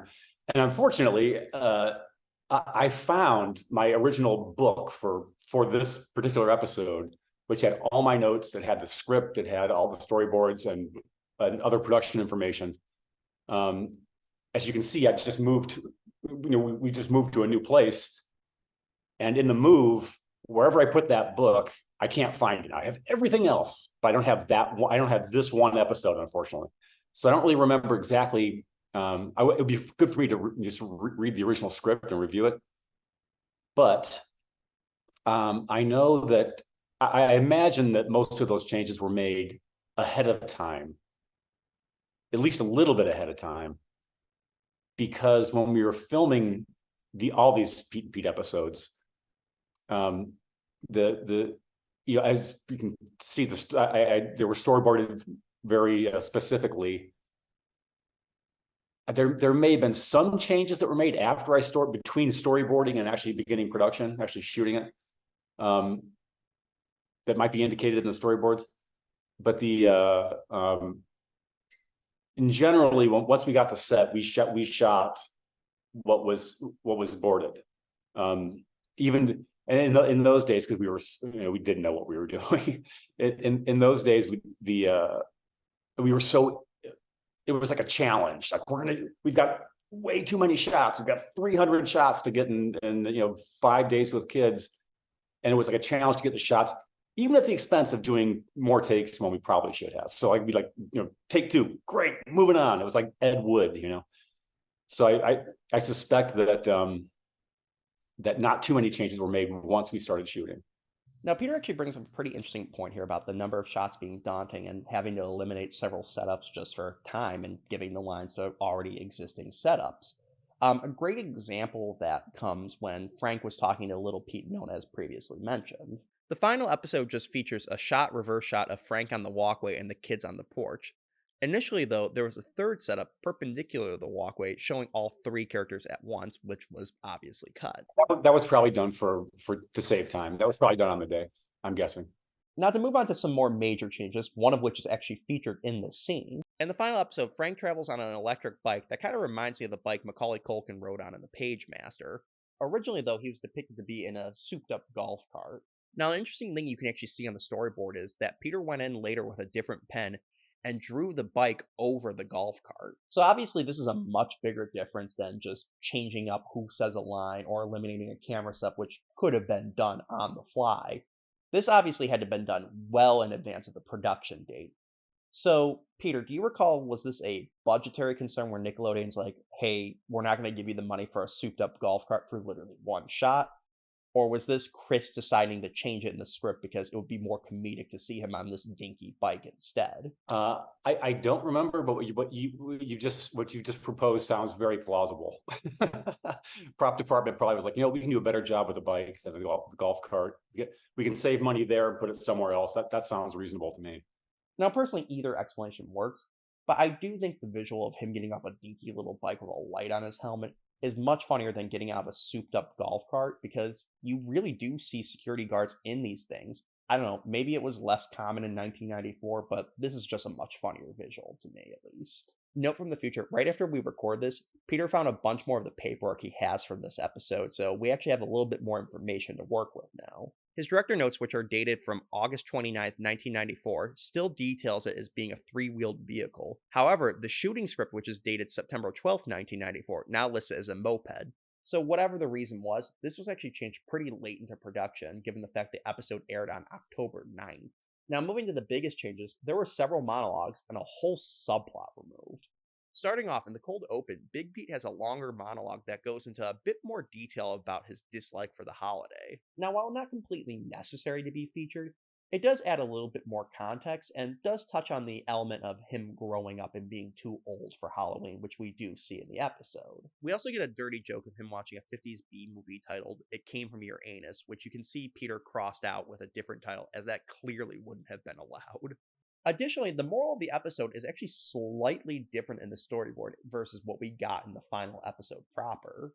In the final episode, the Petes celebrate Halloween, and Big Pete is a full lover of the holiday again, and we get the implication that he plans on going to trick-or-treat next year with Little Pete to help him break the record. In the storyboards, Big Pete does still have the renewed respect for Halloween, but his relationship with it is far different than the final episode. He flat out states he never went trick-or-treating again, but he's still glad that the holiday exists for the kids who do. So basically the difference is, in the final episode as it aired, Big Pete learns the moral of, don't be a Grinch, you could never be too old to experience the fun and love of Halloween. And while Mike Morona was 16, so little too old to be trick-or-treating, that is a nice lesson for the younger target audience of the show who may have been feeling they were too old to be trick-or-treating, but in reality could hold on to that fun for another Halloween at least. Conversely, the original ending still does have the theme of don't be a Halloween Grinch for Big Pete, but it's a little different in the sense that Big Pete now enjoys the holiday the same way adults do, like his parents, Frank, etc., but does leave behind the trick-or-treating element of it. Both endings are really good and still do have very similar themes and morals, but you can see how one line being changed really impacts on what the story's meaning is supposed to be. Now, the biggest element that changed in the episode is a whole subplot's removal.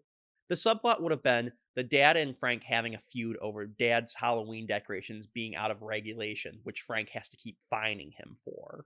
As it stands, in the final episode, not one bit of that is present. All you really get with the dad is him setting up decorations in the background and helping little Pete carve his pumpkin. I don't even think he has a line. So, Peter, is there somewhere in a vault at Nickelodeon all this deleted footage, or was that cut out way ahead of time? I think it was cut beforehand. I don't recall filming that subplot. Poor Hardy. Yeah, he. I wish I could write. If we had Chris Viscardi would probably remember that better than I do. But I don't think we ever filmed it. I have no picture in my mind of filming that stuff. Note from the future again. According to the shooting script, which is dated September 7th, that entire subplot had been cut out by then. Dad does still have a few lines that aren't featured in the show, and Big Pete's monologue still is in there. So potentially those were filmed, but seemingly the subplot had been cut out before filming actually began. So no hashtag release the Lauer cut. Now, was it detrimental to cut all this out? Kind of. On one hand, it is always nice to see more of the parents, and I really do like the joke about how Frank is powerless to stop a bunch of kids, but is like on a power trip when finding Dad over and over throughout the episode. It is also really nice to get that sweet moment where you get the implication that Dad's love for Halloween has rubbed off on little Pete. It's just a very sweet moment between the two. That being said, the episode is obviously focusing on the brothers' dynamic with Halloween, not the fathers.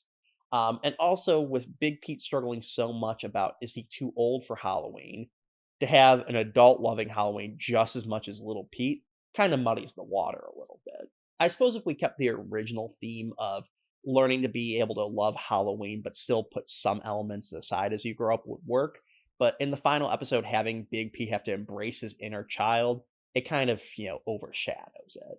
Now, while the general moral would have been changed by the inclusion of that subplot, and it thus then makes sense to cut it out, several of the other changes obviously were more production issue of you don't have time to do as many camera setups.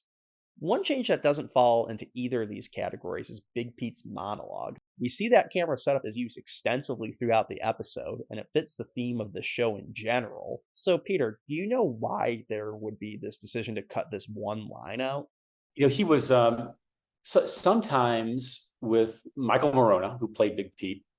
His voiceovers, he never blinked. He would do those opening those monologues and would introduce the storylines, and he would never blink. And it was kind of charming, and it became kind of sort of a thing that it was just a hallmark of Big Pete. He would not blink during these storytelling. But it also becomes, if you hang on it for too long, it becomes a little strange. And it's possible that got cut down to just sort of take the onus off of it drawing attention to itself, perhaps, I suppose since the episode really does also play with Big Pete's psyche, having him have several visions, doing an extended monologue of him staring unblinking at the audience might have given off serial killer vibes. Now, obviously, we've been focusing mostly on the changes in the storyboards, but I really want to stress how close this is to the final product. I didn't take many editorial liberties while putting this together. The only examples that are really noteworthy are for shots like when Frank is talking to Little Pete and Nona. As we had previously mentioned, a camera set was dropped.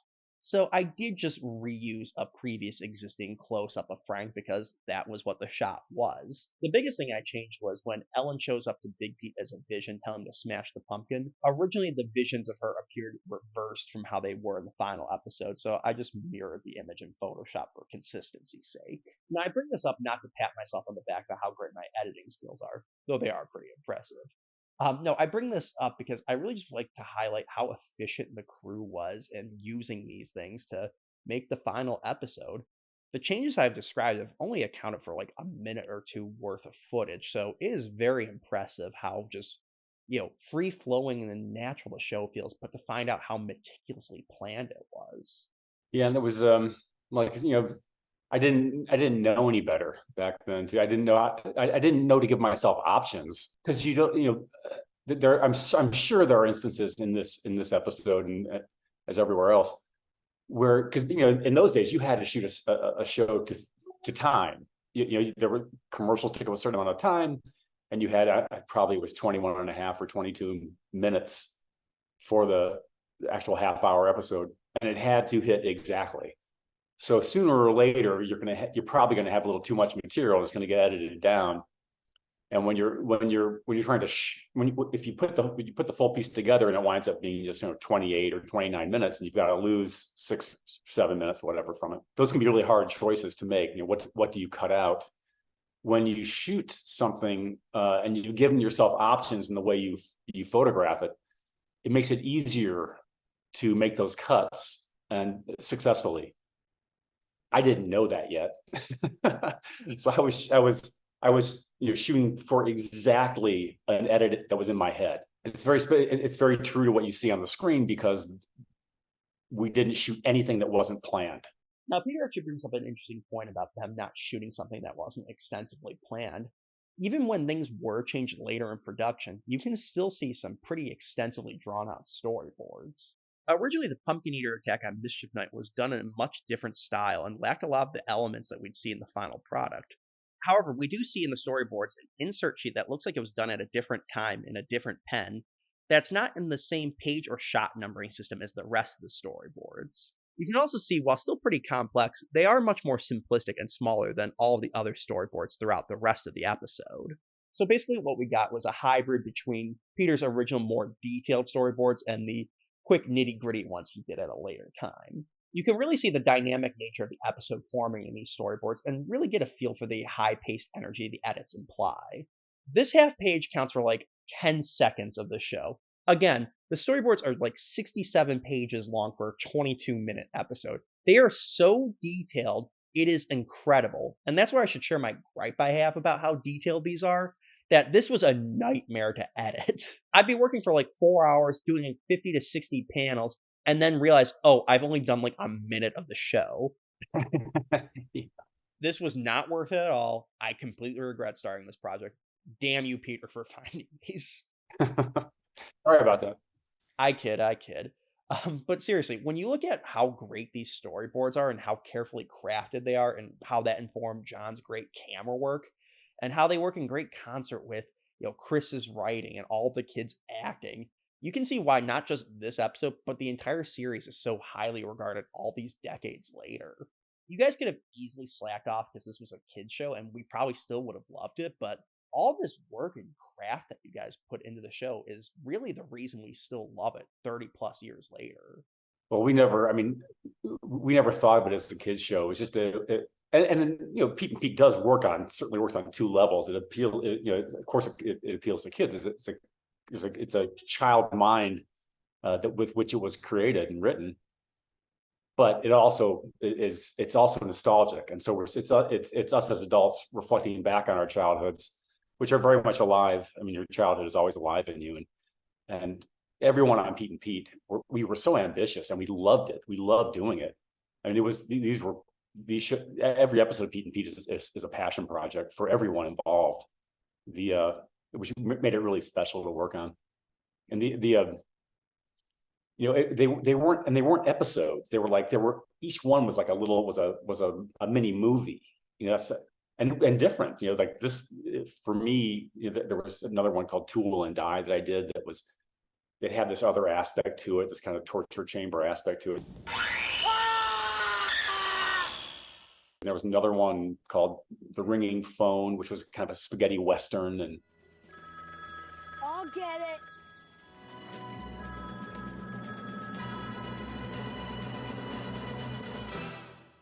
and of course this one is a horror, is the horror genre effectively being exploited, and those tropes.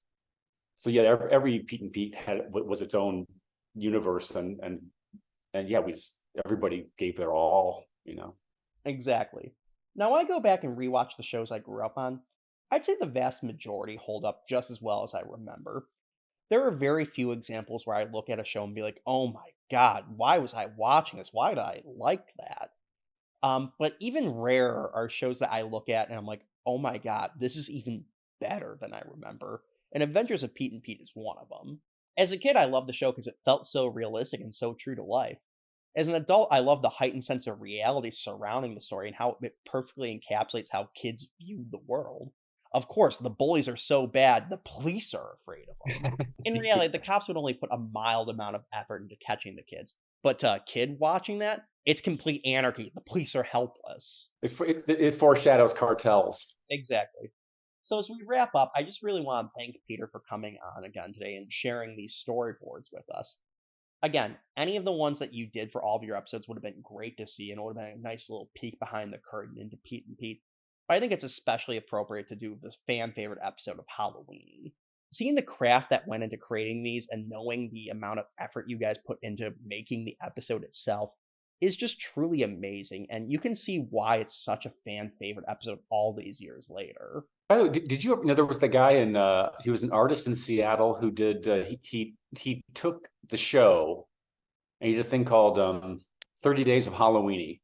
It was this like probably 2012, and he obviously grew up with, he saw Pete and Pete when he was a kid, obviously, and becomes a young adult, and he's an artist, and he rendered shots from this episode, and he would put one out in full color every day of October of that year leading up to Halloween.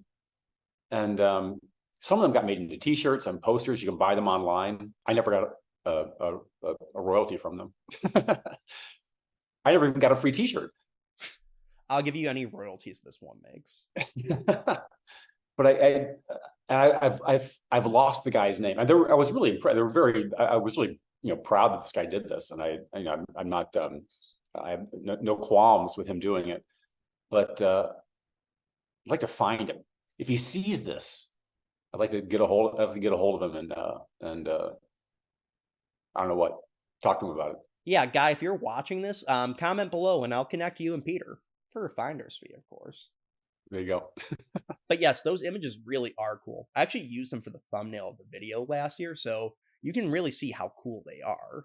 I actually really like comparing them to the show and now your storyboards just to see the final product and two different artistic interpretations all side by side. Obviously, since he's working directly from the frames of the show and your storyboards are basically one to one with the final episode, as we said, it's just great seeing the wide range of depictions of these moments across the two different mediums and three different styles. I'd love actually to see more comparisons to your storyboards and the final products and the fan art. Heck, like I said, I'd love to just see your storyboards on their own. I'd buy a coffee table book of them. Yeah, we can call it the Lauer collection. We could do it for all of your episodes. You did 5, right? I did, yeah. I think I did. First season I did Tool and Die, and there was a car trip one, and then I did. Season 2 was I did Halloweenie, and I did the ringing phone spaghetti western one. Then the swimming pool, which I have not seen. I haven't seen that since way back then. They never released season 3, right? That never came out on DVD. Yeah, the story was they had screwed up and already made up all the discs without getting the music cleared for one episode and couldn't secure the rights. I'm pretty sure that actually is true and not just Nickelodeon didn't like the sales of the first 2 seasons, so they just decided not to release a third set. Because there's an image that's been floating around online for years of a purported third season DVD box set that looks pretty legit. It's got the Nickelodeon Rewind Collection logo and looks pretty much in the style of the other sets that were being put out at that time. As to what happened to the sets themselves, well, I'm pretty sure they no longer exist. But the urban legend is that there's a warehouse just somewhere with pallets of these DVDs just ready to go out to the fans one day. But again, I doubt that's true. Why would they be keeping them if they can't sell them? It's been 15 years. They probably destroyed them. That being said, I really do want it to be true because maybe I can do a Raiders of the Lost Ark style expedition to find them one day. Yeah. Unfortunately, this show is impossible to watch legally. Outside of a few of the shorts, the show isn't streaming anywhere, and the first 2 season DVD sets are long out of print and super expensive on the secondhand market. That's so weird. I wonder why they wouldn't, because Nickelodeon spent, really, years, decades, if not decades, kind of trying to recapture the magic of Pete and Pete in other series, a few of which I worked on. But it was never the same. Pete and Pete was the apogee for me of live action Nickelodeon. It's super bizarre because there are a handful of other Nickelodeon shows that have had very spotty physical and digital releases over the years. Clarissa Explains It All is the other one that always comes to mind, only having the first season released and only a handful of episodes available on streaming. If it really is music right issues, I really can't imagine why it's impacting the entire series. Not every episode had copyrighted music in it. Basically, if a few episodes is what's holding Nickelodeon up from releasing all of it, I really think they should take a page out of Warner Brothers' book for what they did for the new Scooby-Doo movies. That was the series that had all the different guest stars like the Addams Family, Three Stooges, Harlem Globetrotters, etc. Years later, Warner Brothers famously had a difficult time releasing the show on any format because they had to get all the different estates to sign off on it. But instead of letting a handful of estates that were being problematic hold up the entire series, they just released most of the episodes as the almost complete series. And then several years later, when they got all but one of the episodes cleared, they just released those episodes as the lost episodes. Basically, getting half the episodes of Pete and Pete on streaming, to me, is a lot better than getting none of the episodes of Pete and Pete on streaming. You would think it would be worthwhile because these shows kind of stand the test of time, right? They exist in a timeless alternate universe, For sure, other than the 4:3 aspect ratio and the fashion choices, nothing in Halloweenie or the vast majority of the episodes is particularly dated in any way. Right. Most of the show is just based in childhood antics that are timeless to any generation. Well, there's, I was watching Wes Anderson's TV series, doing the Roald Dahl stories, and I think he's shooting 4:3. So, it doesn't bother anybody when Wes Anderson does it. So Exactly. Now, if the 4:3 thing, that actually brings up something that drives me crazy, where you see a lot of these older shows basically being reverse pan and scan to make them 16:9 artificially. Oh, it looks horrible. This looks horrible. Yeah, people need to be adults and just realize there were limitations to technology at the time, and this was the proper way to see it and just deal with it. It makes absolutely no sense to me. It looks terrible when you do that. It's not. It ruins every single composition is ruined by that process. And who if you watch a CinemaScope film on your big screen TV, you're gonna have the mortise at the top and the bottom I mean, it happens all the time. Plus, many filmmakers choose to use 4:3 or different formats for expressive reasons, you know. So it's like to fight that, you just ruin the image, and for no gain whatsoever. To fill a space on a wall, you know. There was a period of time when we were as a society transitioning from the 4:3 television screen to wider screen, you know, flat screens and whatnot. And there was a period of time in television where we would shoot. It was called, you would protect for widescreen. So you were shooting for 4:3 because the majority of America at the time had 4:3 television sets, but you would protect for the eventuality that one day you're going to shoot wider. But people got really lazy about it. I think on Malcolm in the Middle, in particular, someone was telling me they were watching a Malcolm in the Middle rerun, and they were rerunning it in the widescreen. We filmed it, but we didn't clear the set out. So you're looking at if you look at the widescreen, you'll see a ladder over here. You'll see some cables over on the other side of the frame. Oh yeah, there are numerous examples from that era. Yeah, famously on Malcolm in the Middle, there's several examples where one of the kids' stand-ins would have been on the edge of the screen, and you wouldn't have seen their face in 4:3. But now in 16:9, you can just see that's not Dewey. That's just some other kid. It's for no gain. I think it was composed and filmed primarily for 4:3, just to air it that way. Like I said, people need to be adults and just deal with it. I mean, this is the modern equivalent of colorizing black and white movies because no one wants to watch them because they look old. I still don't understand what the upside is for it. Just to fill a space on a machine in your room. It's like, it's pointless. Anyway. Regardless, this has been a fun tangent on Andrew and Peter bitch about aspect ratios and the problems with streaming. But I think we should bring this back to the adventures of Pete and Pete in this very classic episode. So again, Peter, I just really want to thank you for taking the time to talk to us today about the making of this episode and also just showing us these storyboards. They are super cool, and I'm really grateful that we get to see these now. My pleasure, Andrew. Thank you for having me, and thank you for putting all the work into presenting this unique look at the process. Again, the pleasure has been all mine. And like I said, had you been lazy back in 1994 and just done a bunch of stick figures and said, repeat this shot, I wouldn't have gone through the effort to have done the comparison video, and we wouldn't have been able to do this really fun discussion. The biggest crime, though, would be breaking the annual Halloween tradition of having a Peter Lauer-related product be on my channel. We're running out, I think. Is there a Halloween episode of Emily in Paris? Well, if there isn't, tune in next year for a commentary of Frankenstein where Peter tells us what he would have done if he was the director. Well, Peter, it's been great talking to you as always. Again, thank you for coming on. Thanks, Andrew.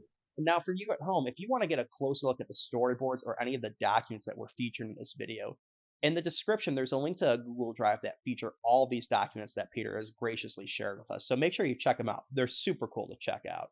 So until next time, I'm Andrew Wass, here with friend of the show, Peter Lauer, and we hope you've enjoyed your time with us.